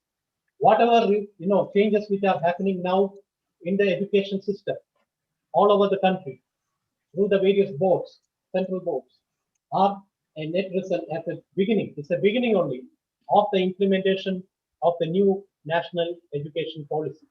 You can see that a tremendous change, remarkable improvement, drastic change, a leap will happen in the physical education and sports segment with the implementation of the new education policy. So with this will help, what will happen? There will be a paradigm shift in the mindset of the parents. We know that in country India, we fostered a mindset of the common typical mindset, padhoge, likhoge, benoge, kharab, kilo, padhoge, likhoge, benege, nawab, kheloge, kudoge, ginenge, kharab. So this will be a paradigm shift of the mindset of the parents can happen with the new education policy. And we can say that the parents will notice this interesting shift in the mindset, and they are now aware and understand the importance of physically fit body, especially during this pandemic. I think the various programs which have been conducted, the important revelations made by the doctors on the importance of keeping your immunity level, to see that you have proper health, about the importance of yoga, pranayama in withstanding the impact of this pandemic, all have made a new mindset, a new amongst the children, amongst the parents on the physical education. So the realization of the negative impact that today's lifestyle brings on their children has been made by the parents protective in their search for options for their children's child fitness, and they now encourage their children to take up some form of sports or physical activity along with the studies. And we way forward to change the minds of the community, and as a whole will play a major role to ensure success in this direction. Moreover, the campaigns focused on the sport and education integration can cut across the diversity of the country, making people more cognizant of the benefits of sports in education. You can say that if you take in sports as a profession too, there is nothing parallel as a professional sports one can give as returns to the children. You can take the example of any international sports person. Maybe the one who mostly adorned in the last Olympics, Rio Olympics, Madam PV Sindhu, or Sakshi Malik. They were the daughters of India which made the country proud. You see that what every Indian adorned them. Every sports-minded person respect them. They are not only them, their parents, their state, and they are role models. And also you see that the returns the country has given them. They could get all honors, national honors, much at an younger age, 25 years of age.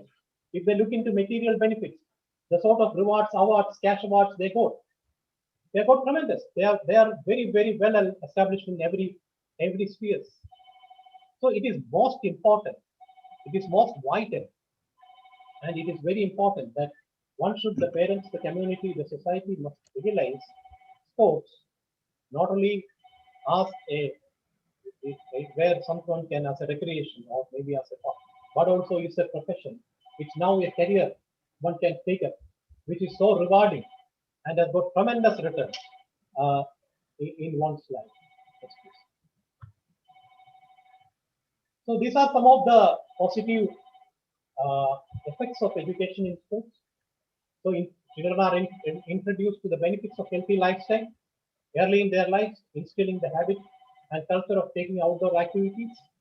Introduction of sports curriculum at an early stage can act as building blocks for future sports persons.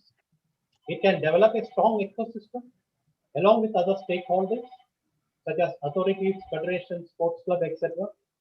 It will generate employment, opportunities for people such as coaches, physical trainers, and sports facilities operators. It will provide educational opportunities through scholarships for underprivileged talent. So there are very lot of vast avenues which are now open through the physical education and sports. So this will make, if we realize it, the society, contemporary Indian society realize it, if the parents realize it, it makes a paradigm shift on, it makes a paradigm shift on what can sports offer to them. What are the returns which sports can give through participating and through involving in sports. So what are the conclusions? So what do you draw out of the comparing that we had a rich and proud tradition and culture, and it was there in time immemorial. We had several setbacks, challenges, but nonetheless, now we are revived at this point of time when we are celebrating the 72nd Republic Day. We can be proud that the country, our country, has rightly taken up sports, physical education sports, in the forefront as one of the major areas to focus in the process of nation building.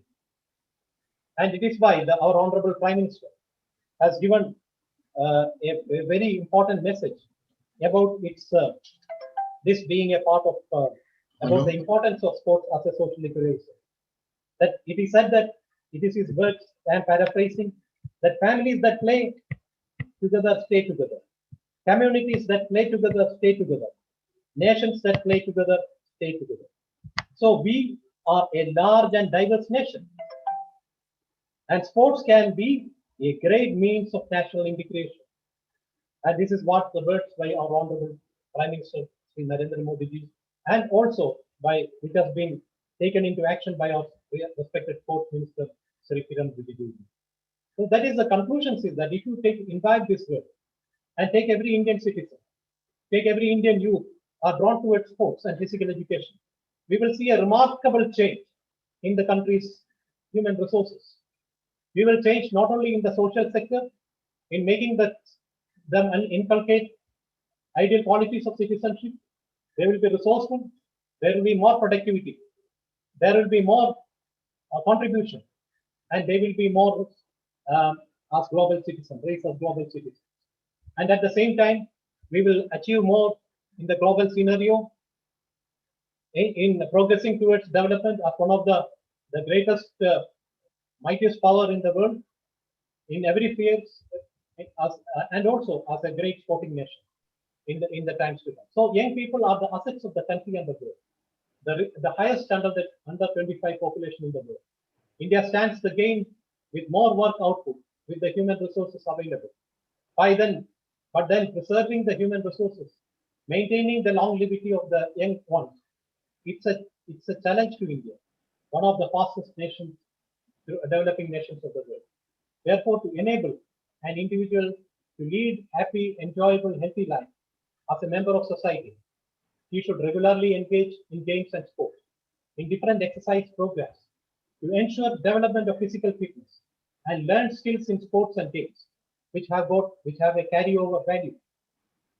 Society, on the other hand, should provide enough opportunities to its members so that they may engage themselves in activities of their own choice and thus develop or maintain the level of physical fitness. unless there is improvement in the general standard of health, excellence in sport cannot improve. And hence, physical education need not exist in the periphery of schools and colleges, but should extend itself to the classrooms, become the focus of central point of education system. So this is what we would conclude when we are focusing, when we uphold the great values of great country of civilization, when we have the slogans like Logo, Samasta, Sukhino Bhavantu, and Vasudhaiva Kudumbakam. These were the slogans which were the great Indian civilization aspired, fostered, and propagated. So the trace of Indian history of physical education and sports through the pre and post independence period always establishes that the Indian tradition and culture has always kept in mind and given its due towards the segment of physical education and sport. So my humble appeal to all the eminent physical education faculty, sports coaches, sports persons, international, is that while we take up this profession, we should always keep in mind, we should enlighten the students, the trainees, the public, the society, the children about the role which they have to play, not undermining themselves to play. Sports is not merely play. Sports is not merely exercise. Sports is not merely competition. Sports is much beyond that. It is an integral part of education. It is an integral part of Indian culture and tradition. It is an integral part of our system, which is inextricably interlinked with the development of the country and the world. So let us try to prosper, and let us try to disseminate this value, which should go into the mindset of each and every youth, each and every Indian citizen, each and every Indian child, which will definitely contribute to the development of our country, not only of our country, in building integrity of our country, national integrity in our country, where we are facing so many internal threats. We are facing so many social threats, social evils. This will be physical education and sports, if taken its true value and its true sense, will be the best effective remedy against all the divisive forces, internal and external, and also not only keep our country united, but also the world. Vasudhaiva Kudumbakam. Thank you very much. Jai Hind. Thank you, sir. Thank you so much. Once again, thank you for this detailed discussion and the awareness that you have created in terms of physical education, sport, right, independence, and present. Thanks, sir, for this very informative session that you have given us. For the information of the participants, please do see that by 4:30 we have a session, at least half an hour before. Please to join for the session, because Minister will be joining us for the evening session. And over to Dr. Sanjeev Patil, please. Dr. Shah, is there any questions or anything? Sir, we are running short of us. Dr. Sujit will be taking his presentation, sir, now. Okay. Thanks. Should I start the No, presentation? just a minute, please. Please, Sanjeev, make it fast. Thank you, madam. The next session will be by Sujit Panigrahi, CEO Fitness 365 and Khelo India Fitness Assessment Team. I request Sujit Panigrahi sir to take this session. Before the session, I like to read about brief information. Sujit sir has 25 years experience in sports, physical education and technology. His company Fitness 365 is India's largest fitness assessment company. It also manages Khelo India Fitness Assessment for school-going children and Swasth Bachche Swasth Bharat program of Kendriya Vidyalaya Sangathan, and an integral part of Fit India movement.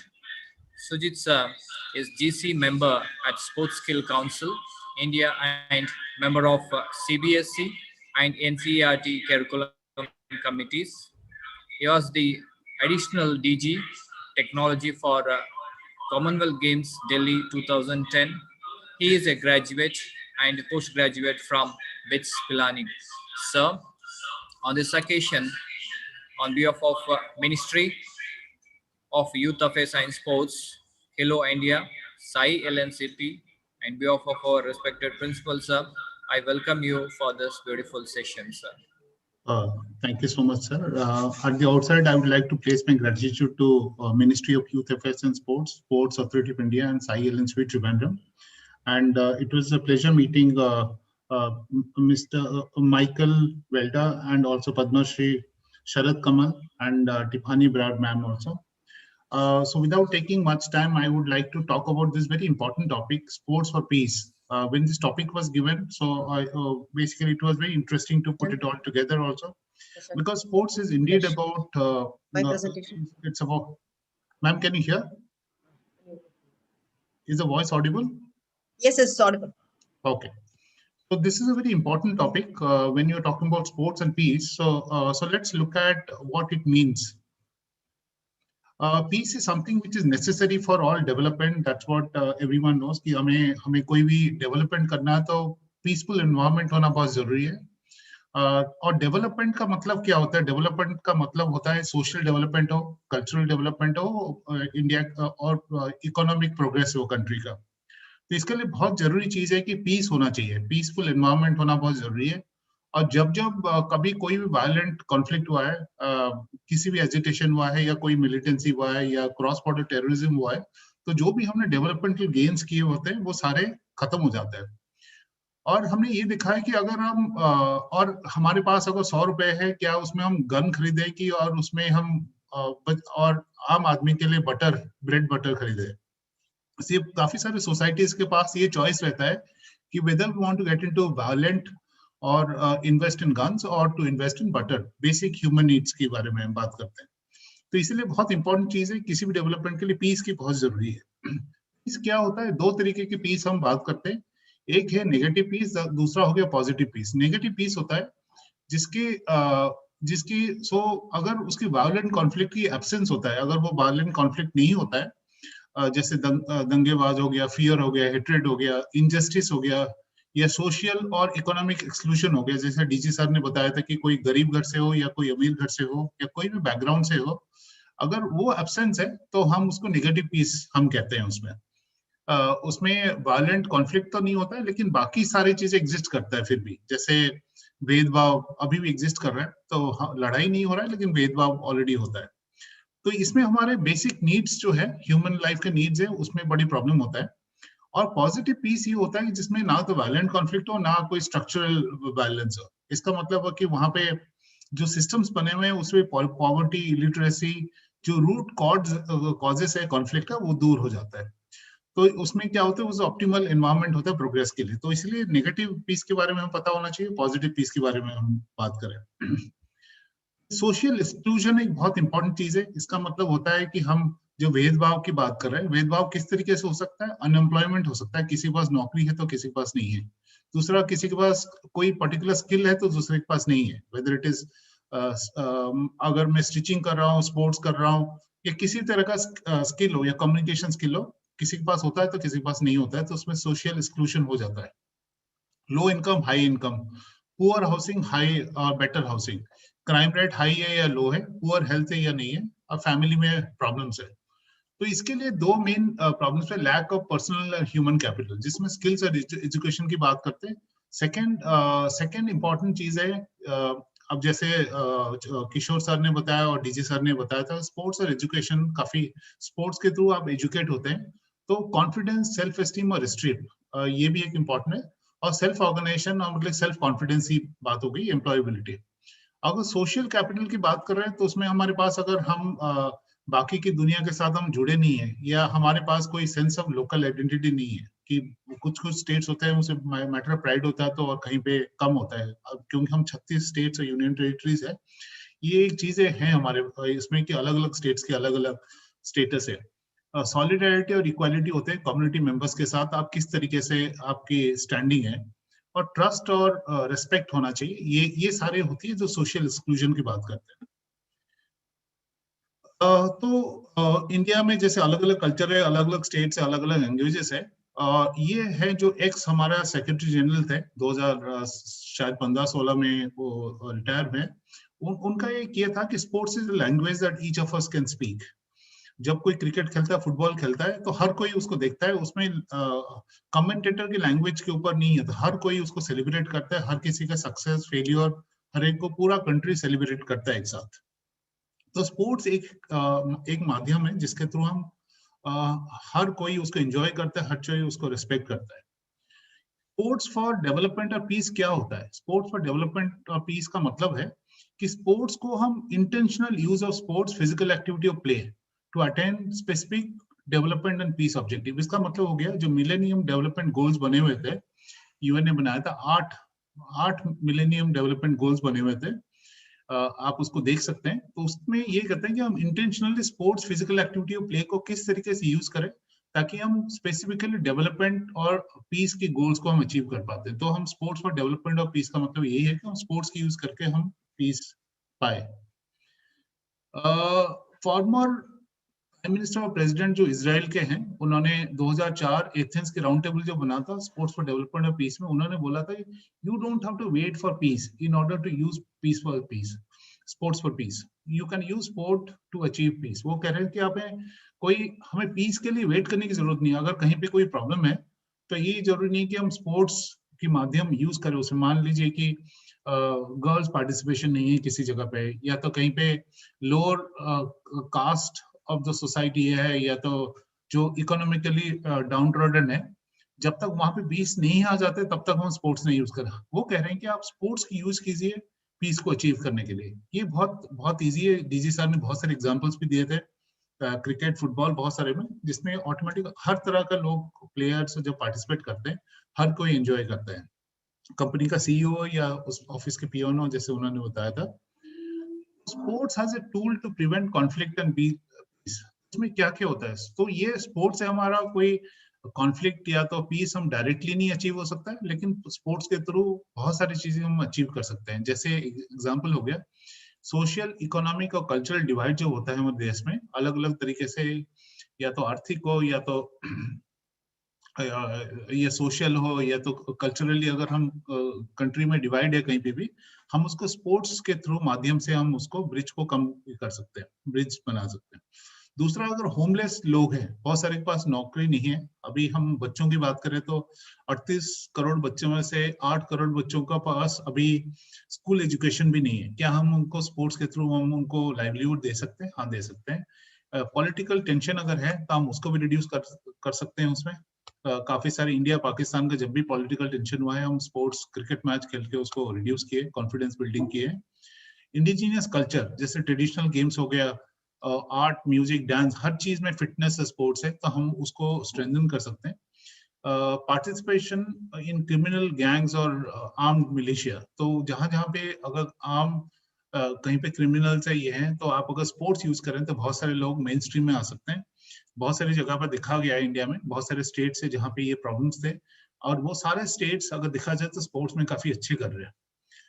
Slum dweller और local population के बीच में जो divide है, अगर आप football खेल रहे हैं कहीं पे भी, अगर प्लेग्राउंड एक्सेसिबल है, हर तरह का बच्चे जाते हैं, डिफरेंट टैलेंट लेवल के होते हैं, सब एक साथ खेलते हैं। कम्युनिटीज और इंडिविजुअल्स कम्युनिटीज के साथ है। पीरियड ऑफ कॉन्फ्लिक्ट, जब भी कोई वॉर है या तो कोई प्रॉब्लम है, उस टाइम में भी आप स्पोर्ट्स यूज कर सकते हैं, और उसके बाद भी हम यूज कर सकते हैं। इफेक्टिव स्पोर्ट्स पीस प्रोग्राम के लिए क्या चाहिए होता है? इसमें 3 मेन क्वेश्चंस है। एक है कि ये कॉन्फ्लिक्ट, ये इंपॉर्टेंट नहीं कॉन्फ्लिक्ट क्या है, ये कॉन्फ्लिक्ट किस चीज के बारे में नहीं है। अगर हमें लगता है कि इंडिया और पाकिस्तान का कॉन्फ्लिक्ट है, लेकिन एक चीज के ऊपर इंडिया और पाकिस्तान का कॉन्फ्लिक्ट नहीं है, जैसे क्रिकेट है, क्रिकेट हर किसी को पसंद है, बॉलीवुड हर किसी को पसंद है, हमें वो सारे एरियाज को आइडेंटिफाई करना है जहाँ पे कॉमन बिलीव्स है, जहाँ पे हम कोई भी प्रोग्राम करें वो कॉमनैलिटी के ऊपर है, मतलब वो डिफरेंसेस के ऊपर नहीं है, लेकिन कॉमनैलिटी के ऊपर प्रोग्राम हो। सेकेंड हो गया what needs to be stopped, हमें पता होना चाहिए हम ये जो development programme sports for peace कर रहे हैं, वो किस चीज को बंद करने के लिए कर रहे हैं। क्या हम मिलिटेंसी को बंद करने के लिए कर रहे हैं, अनएम्प्लॉयमेंट को खत्म करने के लिए कर रहे हैं, स्कूल ड्रॉप आउट को करने के लिए? तो हमारा प्रोग्राम का जो भी हम कंस्ट्रक्ट करें उस तरीके से करें। तीसरा हो गया इमीडिएट लोकल कॉन्टेक्स्ट, हम जहां पे भी कर रहे हैं उसका इम्पैक्ट क्या है, क्या वो विलेज लेवल पे इम्पैक्ट है, क्या नेशनल लेवल में इम्पैक्ट है, कि डिस्ट्रिक्ट लेवल पे है, ये हमें पता होना चाहिए। किस किस लोगों को एंगेज करना चाहिए, बहुत इंपॉर्टेंट है। ग्रास रूट बोलते हैं, वैसे ही हम उसको ग्रास टॉप बोल सकते हैं। ग्रास रूट है जो सबसे बॉटम में है, जैसे स्कूल के बच्चे हो गए, टीचर्स हो गए, या पेरेंट्स हो गए, या तो ये लोकल कम्युनिटी हो गए। अब टॉप लीडरशिप में जैसे एक फिट इंडिया का मिशन इसीलिए सक्सेसफुल रहा है फिट इंडिया मिशन, क्योंकि उसमें हमारे पॉलिटिकल लीडर्स है, प्रधानमंत्री जी उसमें जुड़े हुए हैं, बड़े बड़े स्पोर्ट्स के पर्सन जुड़े हुए हैं, विराट कोहली से लेके मेरी कॉम से लेके। तो हमारे लिए कोई भी प्रोग्राम करें, एक तो बहुत लार्ज टारगेट पॉपुलेशन को हम उसमें जोड़े। अगर हम एक योगा शिविर करते हैं, हम देखें कि इसमें क्या 20,000, 30,000, 40,000 लोग उसमें पार्टिसिपेट कर पा रहे, नहीं कर रहे, हजारों में हो, 100 में हो, और उसमें कौन लोग उसमें जुड़ पाए हैं। तो इसीलिए बहुत इंपॉर्टेंट है कि हम उसको दोनों चीज हम देखें, कोई भी प्रोग्राम हम डिजाइन करें। Participation of girls in sports, ये बहुत इंपॉर्टेंट है। इसमें कोई भी पीस इनिशिएटिव में मेक श्योर कि गर्ल्स और विमेन उसमें इंक्लूडेड हो, क्योंकि वो की स्टेक होल्डर्स है। अगर वो स्पोर्ट्स में इंटरेस्टेड होंगे, विमेन इन द हाउस अगर इंटरेस्टेड है, तो तभी बच्चे भी खेलते हैं। अगर खाली फादर इंटरेस्टेड है तो उसमें नहीं होता है। तो इम्पोर्टेंट है कि विमेन की पार्टिसिपेशन हो। एंड जैसे प्रोग्राम फॉर गर्ल्स होने चाहिए, football, self defence, traditional sports में, उसमें क्या होता है, skills and self esteem of girls उसमें इंप्रूव होता है, उनकी अपनी कॉन्फिडेंस इंप्रूव होता है। बॉयज की जो परसेप्शन है गर्ल्स की कैपेसिटी के ऊपर, वो ऑटोमेटिकली उसमें इंप्रूव भी होता है जब वो फिजिकल एक्टिविटी करते हैं। उनको सोशल इंटरेक्शन भी, घर के बाहर सोशल इंटरेक्शन का उनको मौका मिलता है, और वो कम्युनिटी के साथ वो बात कर सकते हैं, डिस्कस कर सकते हैं जब वो स्पोर्ट्स में इन्वॉल्व होते हैं। गर्ल्स की पार्टिसिपेशन इन स्पोर्ट्स के ये सारे चारों के चारों इंपॉर्टेंट एस्पेक्ट है।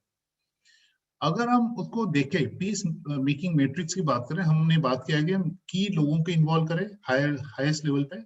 उसमें हम उसमें फोकस हमें पता होना चाहिए, किसके ऊपर फोकस होना चाहिए। काफी सारे इनिशिएटिव्स होते हैं जो कुछ बच्चों के ऊपर होते हैं, कुछ हेल्थ वर्कर के ऊपर है, कुछ एनजीओ के ऊपर है, कुछ रिलीजियस ग्रुप्स के ऊपर है। हमें एक कोऑर्डिनेटिव अप्रोच होना चाहिए ताकि हम सारे लोगों को एक साथ बात करें। जैसे हम फंडिंग की बात करते हैं तो कोई कहता है मैं ब्लाइंड को फंड करता है, तो कोई कहता है मैं डेफ को फंड करता हूँ, कोई कहता है मैं टीबी को करता है, कोई कैंसर का करता है। लेकिन कोऑर्डिनेटिव अप्रोच होना चाहिए जो भी हम करें। उसमें हम आउट ऑफ स्कूल बच्चों के ऊपर ध्यान दें और अनएम्प्लॉयड यूथ को ध्यान दें। एक सर्विसमैन बहुत इंपॉर्टेंट है और कम्युनिटी मेंबर्स है, और की उसमें टीचर्स है, पी टीचर्स हो गए, कोचेस हो गए, स्कूल्स की जो हेड्स हैं, एनजीओस की हेड्स हैं, यूएन गवर्नमेंट ऑर्गेनाइजेशन, वो सारे होने चाहिए। और इसमें प्रोग्राम्स अलग अलग तरीके के हो सकते हैं। एक सर्विसमैन के लिए प्रोग्राम हो सकता है, बच्चों के लिए ऑल्टरनेटिव एजुकेशन अपॉर्चुनिटी होना चाहिए पी और स्पोर्ट्स के थ्रू, और focus on child protection, whether it is girl protection और चाइल्ड प्रोटेक्शन, उसके ऊपर भी ये होना चाहिए। उसमें youth affairs and sports, HRD, skill development, sector skill council, elite athlete ambassadors, वो सारे इन्वॉल्व होने चाहिए। लास्ट ये objectives of a successful programme, इसके लिए ये होना चाहिए हर मेंबर ऑफ द सोसाइटी उसमें पार्टिसिपेट कर पाए स्पोर्ट्स और लेजर एक्टिविटीज में। इंक्लूसिव होना चाहिए ताकि अलग अलग एबिलिटीज का सब लोग इन्वॉल्व हो पाए, नॉर्मल बच्चे हो पाए, डिसेबल्ड बच्चे हो पाए, सब लोग हो पाए। वैल्यूज ऑफ स्पोर्ट्स हम इसके थ्रू हम प्रमोट कर पाए। और ये इस प्रोग्राम में एक और चीज देखना चाहिए कि जो हम स्पोर्ट्स में खाली खेलने के लिए ना खेले, स्पोर्ट्स में हम बहुत सारे अपॉर्चुनिटीज है। स्पोर्ट्स, फिजिकल एजुकेशन, फिटनेस और लेजर में बहुत सारे अपॉर्चुनिटी है। 44 लाख जॉब्स है इंडिया में, 42 लाख जॉब्स है इंडिया में फिक्की के रिपोर्ट के हिसाब से। $10 बिलियन का इंडियन मार्केट है जिसमें हर तरह का जॉब्स है, अगर हम इसमें देख सकते हैं। मैन्युफैक्चरिंग से एजुकेशन से लेके इवेंट्स, क्लब्स, अपैरल है, स्किल ट्रेनर्स होते हैं, स्टार्टअप्स होते हैं, बहुत सारे, मतलब ऑलमोस्ट 10 करोड़ जॉब्स है इंडिया। $10 बिलियन का मार्केट है।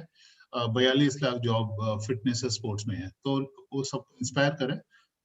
Finally let's make a pledge, हम हर इंडियन को अपॉर्चुनिटी दे to lead a fit and active lifestyle, and बच्चों को 60 मिनट खेलने के लिए दे।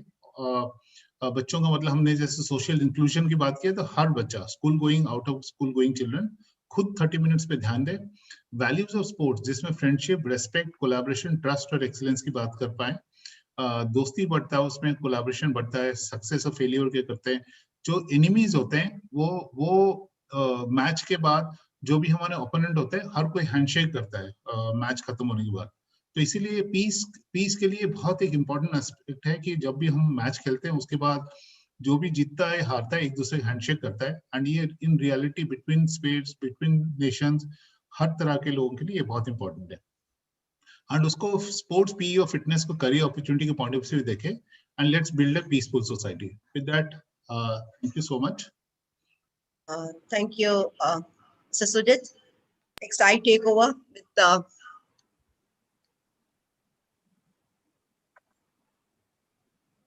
So dear participants, now we are going to have session by Dr. Usais Nair ma'am. So Dr. Usais Nair is an associate professor working in Lakshmi Bai National College of Physical Education in Thiruvananthapuram.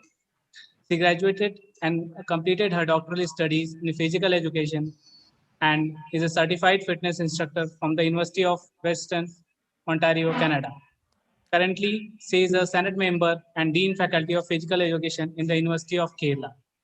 She has a keen passion for fitness and has taken up initiative to create awareness about fitness through aerobics in the state of Kerala.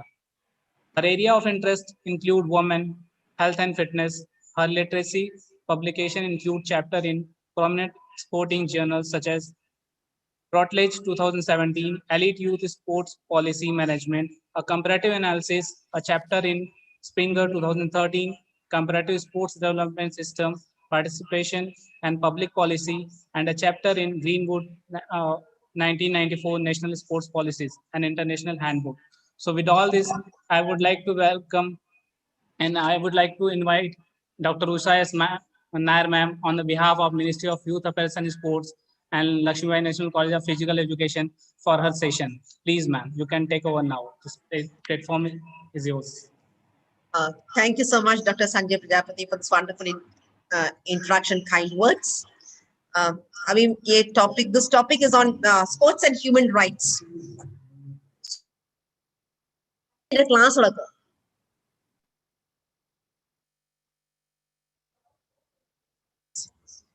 so when talk of खेल जो है वो मानव अधिकार का है और मानव अधिकार is what is human rights. मेरे को इतना अच्छा आता नहीं हिंदी, मैं कोशिश करूंगी क्योंकि मैंने देखा चैट बॉक्स में कि थोड़ा सा हिंदी बोलिएगा. तो इसमें जो मानव अधिकार का है, स्पोर्ट्स से हम जब इसको जोड़ते हैं तो कहां तक है? This is a very big question because do we have something of sports and sports human rights in India?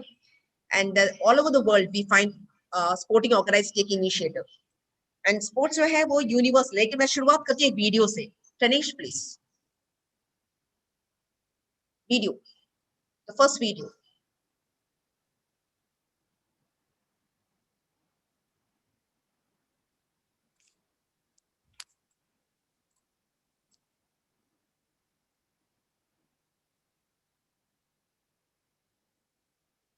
No voice.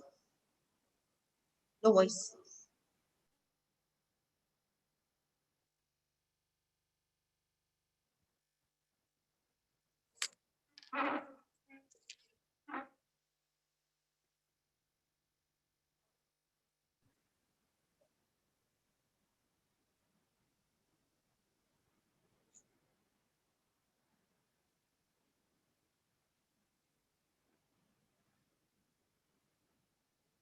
It take time.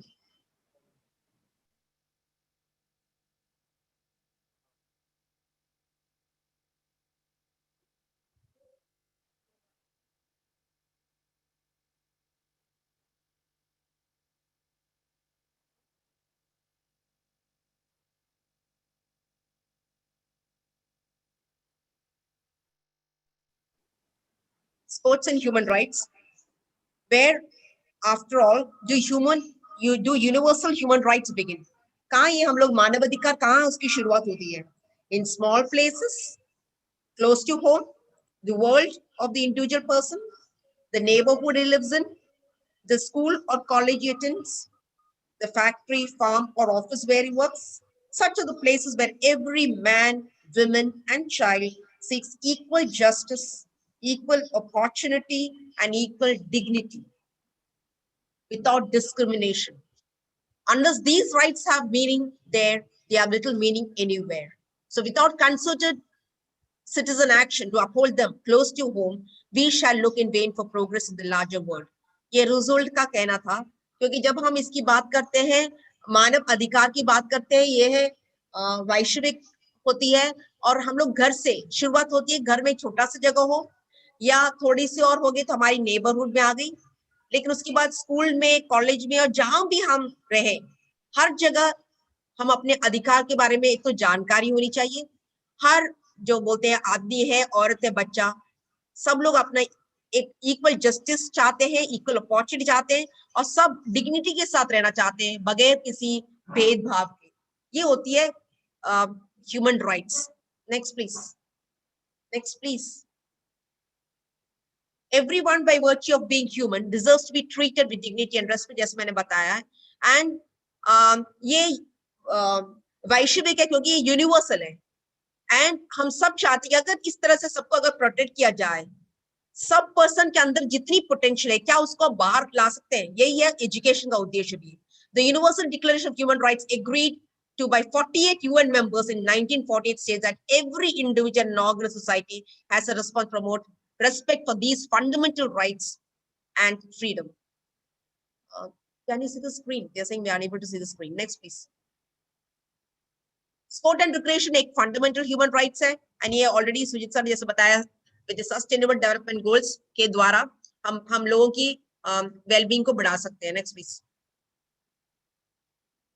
ये ऑलरेडी बोल चुके हैं, बार बार हम बोलते हैं कि खेल और जो शारीरिक शिक्षा या फिजिकल एक्टिविटी के द्वारा ये बहुत ज्यादा इम्पोर्टेंट कंट्रीब्यूशन करती है क्योंकि ये फेयर प्ले के माध्यम से, टीम वर्क के माध्यम से ये हमें काफी अच्छा बढ़ावा मिलता है। जैसे डीजे सर भी बताते हैं स्पोर्ट्समैन स्पिरिट जब हम बात करते हैं, रेस्पेक्ट, टॉलरेंस, फ्रेंडशिप, ये सारी हमें स्पोर्ट्स में मिलती है। लेकिन ये ह्यूमन राइट्स बहुत जरूरी है कि फर्स्ट ऑफ ऑल हमारे एथलीट्स को जानकारी होनी चाहिए कि राइट्स क्या है, जो अभी तक हम लोग को उसके बारे में जानकारी, हम लोग ज्यादा इसके बारे में सोचते नहीं है, सिर्फ जब प्रॉब्लम आता है तब हम ह्यूमन राइट्स के बारे में सोचते हैं, वो दूसरे एरिया में। लेकिन स्पोर्ट्स में अभी भी कम है। स्पोर्ट्स बॉडीज स्पेशली फेडरेशंस और जो ऑर्गेनाइजेशंस उनको अभी जरूरी है कि वो इसका ध्यान दे and they should take up this in promoting values and create environment, एक ऐसा माहौल होना चाहिए जिसके सबके लिए रिस्पेक्ट हो, सबको कोऑपरेशन हो और हम हर सारे जो मानव अधिकार का भी यहाँ पर रेस्पेक्ट कर पाए। क्योंकि हम देखते हैं स्पोर्ट्स की कोई लैंग्वेज नहीं होती है, लेकिन the language of human rights जो है वो सबको एक साथ बराबर लाती है, बिकॉज वो ही होती है, हम बोलते हैं एक सुंदर भारत या एक सुंदर दुनिया हम देख पाएंगे। Next please. ओलंपिक गेम्स एक लार्जेस्ट गैदरिंग होती है एथलीट्स की, जहां पे हम देखते हैं कि अलग अलग राज्य से लोग आते हैं, लेकिन वहां पर एक तो है एथलीट्स इतनी मेहनत और ट्रेनिंग करते हैं, सैक्रिफाइस करते हैं, लेकिन फाइनली ये लोग अपना स्वप्न जो है, अपना जो ड्रीम है वो उसको किस तरह से बाहर निकालना है, क्योंकि हम देखते हैं एथलीट्स खूब मेहनत करते हैं, डेडिकेट करते हैं, लेकिन इनके लिए जो सपोर्ट सिस्टम है, इस हर चीज में हम देखते हैं मानव अधिकार का बहुत ज्यादा कंट्रीब्यूशन है, सिग्निफिकेंस है। Next please. The goals of Olympism are to place sport at the service of harmonious development of mankind. क्योंकि अभी जब ऑस्ट्रेलिया में भी हुआ था, सिडनी ओलंपिक्स में थी, उससे पहले उन्होंने जो तैयारी की थी, तो वो लोग कहते हैं हम लोग तैयारी इस तरह से किए कि जो भी हमारे यहाँ एथलीट्स आए सब लोग अच्छी तरह से रहे, कोई भेदभाव के बगैर, सब एक साथ मिलके सबसे अच्छा प्रदर्शन खेल कर सकें। यही है सारे लोग जो है, तो ये लोग एक हार्मोनियस डेवलपमेंट के लिए एक सर्विस के तौर पे यूज करते हैं और यही होता है जो ओलंपिक चार्टर है वो IOC को जो गाइड करती है। Next please. To promote and respect human rights, to respect each and every human being, क्योंकि हम भी चाहते हैं कि हम हमारे घर में हो, हमारे जो बच्चे, एक फैमिली हो, हर लोगों को अगर अपना अपना रेस्पेक्ट दिया जाए, हम देखेंगे हमारा इतना अच्छा सा रहेगा, प्रॉब्लम्स कम होगी, हमारा बहुत स्मूथ फंक्शनिंग चल सकता है। इसके लिए देन अच्छी तरह से एक तो respect for each and every human being, provide opportunity each and everyone, and सबसे बार बार ये लोग लिख रहे हैं कि हर इंडिविजुअल का मैक्सिमम पोटेंशियल पे पहुंचाने के लिए हमें ये जो मानव अधिकार है ये जरूरी है। Next please. To promote and respect human rights, to fund and against the forms of discrimination. आप देख रहे हैं ओलंपिक्स की शुरुआत से कितनी ज्यादा डिस्क्रिमिनेशन काफी जगह हुई है, कई राज्यों को तो भाग लेने का नहीं दिया गया। अब साउथ अफ्रीका हम देखते हैं, हम स्पेशली ब्लैक्स के बारे में बोलते हैं, हम देखते हैं कि नेल्सन मंडेला सर ने कितना किया जिससे कि उनको ओलंपिक्स में भाग लिया जाए, और ये 1992 में था जबकि वो लोग बार्सिलोना ओलंपिक्स में वापस आ पाए। और इतनी ज्यादा डिस्क्रिमिनेशन हो चुकी है, मे बी रंग की तरफ से होगा, क्योंकि कई लोग बोलते हैं गोरे, या ये लोग हम लोग बोलते हैं ब्लैक से काले हैं, वो डिस्क्रिमिनेशन शुरू से आता जा रहा है, लेकिन ये बाद में लोगों की जो परिश्रम से मानव अधिकार के लिए एक प्लेस, एक जगह दिया गया। Next, please. To promote and respect human rights is also to provide ways for those who have ability but not. अब हम देखते हैं हमारे कितने गांवों में बच्चे जो बहुत अच्छे खिलाड़ी बन सकते हैं, लेकिन उनको वो माहौल एनवायरमेंट नहीं मिल पा रहा। हम देख रहे हैं अभी खेलो इंडिया काफी कुछ कर पा रही है, तो इससे क्या होता है, अब ये दुनिया में आईओसी ने ये ओलंपिक सॉलिडारिटी, इन्होंने ये जाना कि बहुत सारे राज्य ऐसे हैं जहां बहुत अच्छे अच्छे खिलाड़ी हो सकते हैं, तो उनको जिनको मौका नहीं मिल रहा है, मे बी उनके पास इतना पैसा नहीं है जहां कर पा रहे हैं, तो इसलिए हम बोलते हैं बर्सर्स है, जो पैसा का फाइनेंशियल हैंडलिंग करते हैं उनको बोलते हैं बर्सर्स। तो 109 कंट्रीज में अभी 480 बर्सर्स है। इनके द्वारा कई एथलीट, 7 एथलीट ऐसे थे जो कि ओलंपिक पोडियम में वर्ल्ड चैंपियनशिप अटलांटा ओलंपिक्स 1996 में मेडल ला पाए। ये इन बर्सर्स की वजह से, क्योंकि इनको पैसे की फाइनेंशियल असिस्टेंस दिया गया जिससे वो कर पाए। Next please. To promote and respect human rights, seek prevent political conflicts. हम बोलते हैं कि पॉलिटिक्स से स्पोर्ट्स में आती है तो उसका पॉलिटिकल कॉन्फ्लिक्ट बहुत ज्यादा हद तक प्रॉब्लम क्रिएट करती है। 1992 में एक कॉन्फ्लिक्ट हुई थी बोस्निया और हेर्जेगोविना में, और आईओसी ने एक जहाज, एक प्लेन दिया था यूगोस्लाविया एथलीट्स को बार्सिलोना में भाग लेने के लिए। आप देख सकते हैं ये सब मानव अधिकार के लिए किया है, क्योंकि आईओसी का मेन ये है कि कैसे भी बच्चों जो पार्टिसिपेंट्स है, प्लेयर्स या स्पोर्ट्समैन को, उनको मौका देना चाहिए। अगर कुछ अड़चन आती है तो किस तरह से वो अपने अधिकार को ले सकते हैं। इस तरह से इन लोगों को एक प्लेन दिया गया। Can you imagine, they were given a service where a vehicle went in. आजकल हम देखते हैं प्लेन, जैसे कोविड हुआ या प्रॉब्लम्स में तो प्लेन की मदद होती है, लेकिन हमने बहुत कम जगह सुना होगा जहां एक राज्य भाग नहीं ले पा रहा है किसी प्रॉब्लम, पॉलिटिकल वजह, टेंशन की वजह से प्लेन दिया गया। Next please. To promote respect assist women to achieve. अब जैसे ऑलरेडी सुजीत से बात कर चुके हैं, विमेन में आप देखते हैं कई जगह था जो मुस्लिम वुमेन थी, वो क्योंकि सर कवर करना पड़ता है, उनको भाग ले नहीं पाते, लेकिन उनकी खूब परिश्रम के बाद अभी वो लोग जीत पाए। नाउ एक सेपरेट ड्रेस कोड बना दिया, जिससे कि वो लोग अपने कल्चर के मुताबिक उनको रिस्पेक्ट करके वो उसमें भाग ले पाए। ये सब मानव अधिकार का ही जो एग्जाम्पल्स है। Next please. To promote and respect human rights is to struggle for peace by respecting Olympic truths and to collaborate with major international humanitarian organizations. अभी जैसे बताए हैं, बहुत सारे बच्चे अभी आप देख रहे हैं कि जो 2020 में जो टोक्यो ओलंपिक्स हो रहा था या उससे पहले इमिग्रेंट्स, इन्होंने रेफ्यूजीज का एक अलग टीम बनाया था कई जगह कंट्रीज, और उनमें से ये लोग मेडल विनर्स हैं।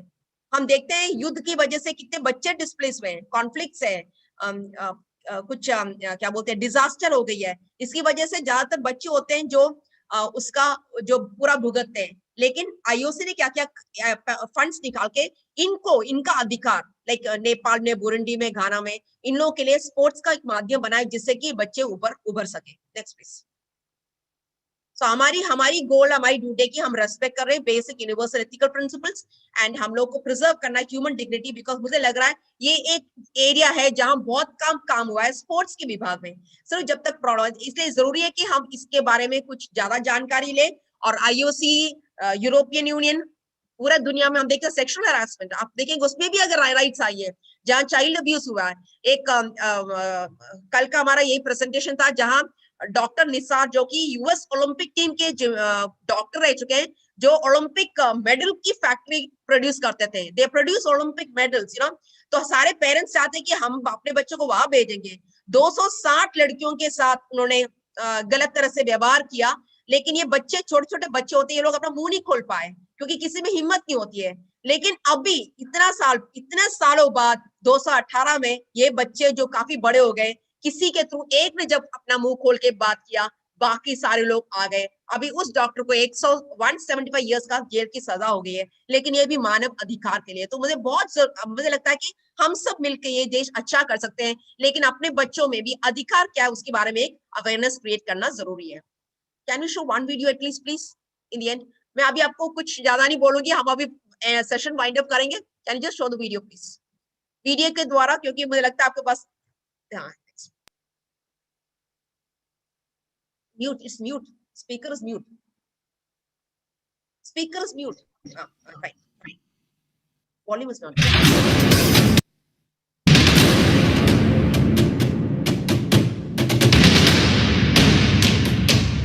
स्पोर्ट में कैसी पावर है जो भी लोगों को एक साथ ला सकती है। तो लड़कियों को इंडोर कर सकती है।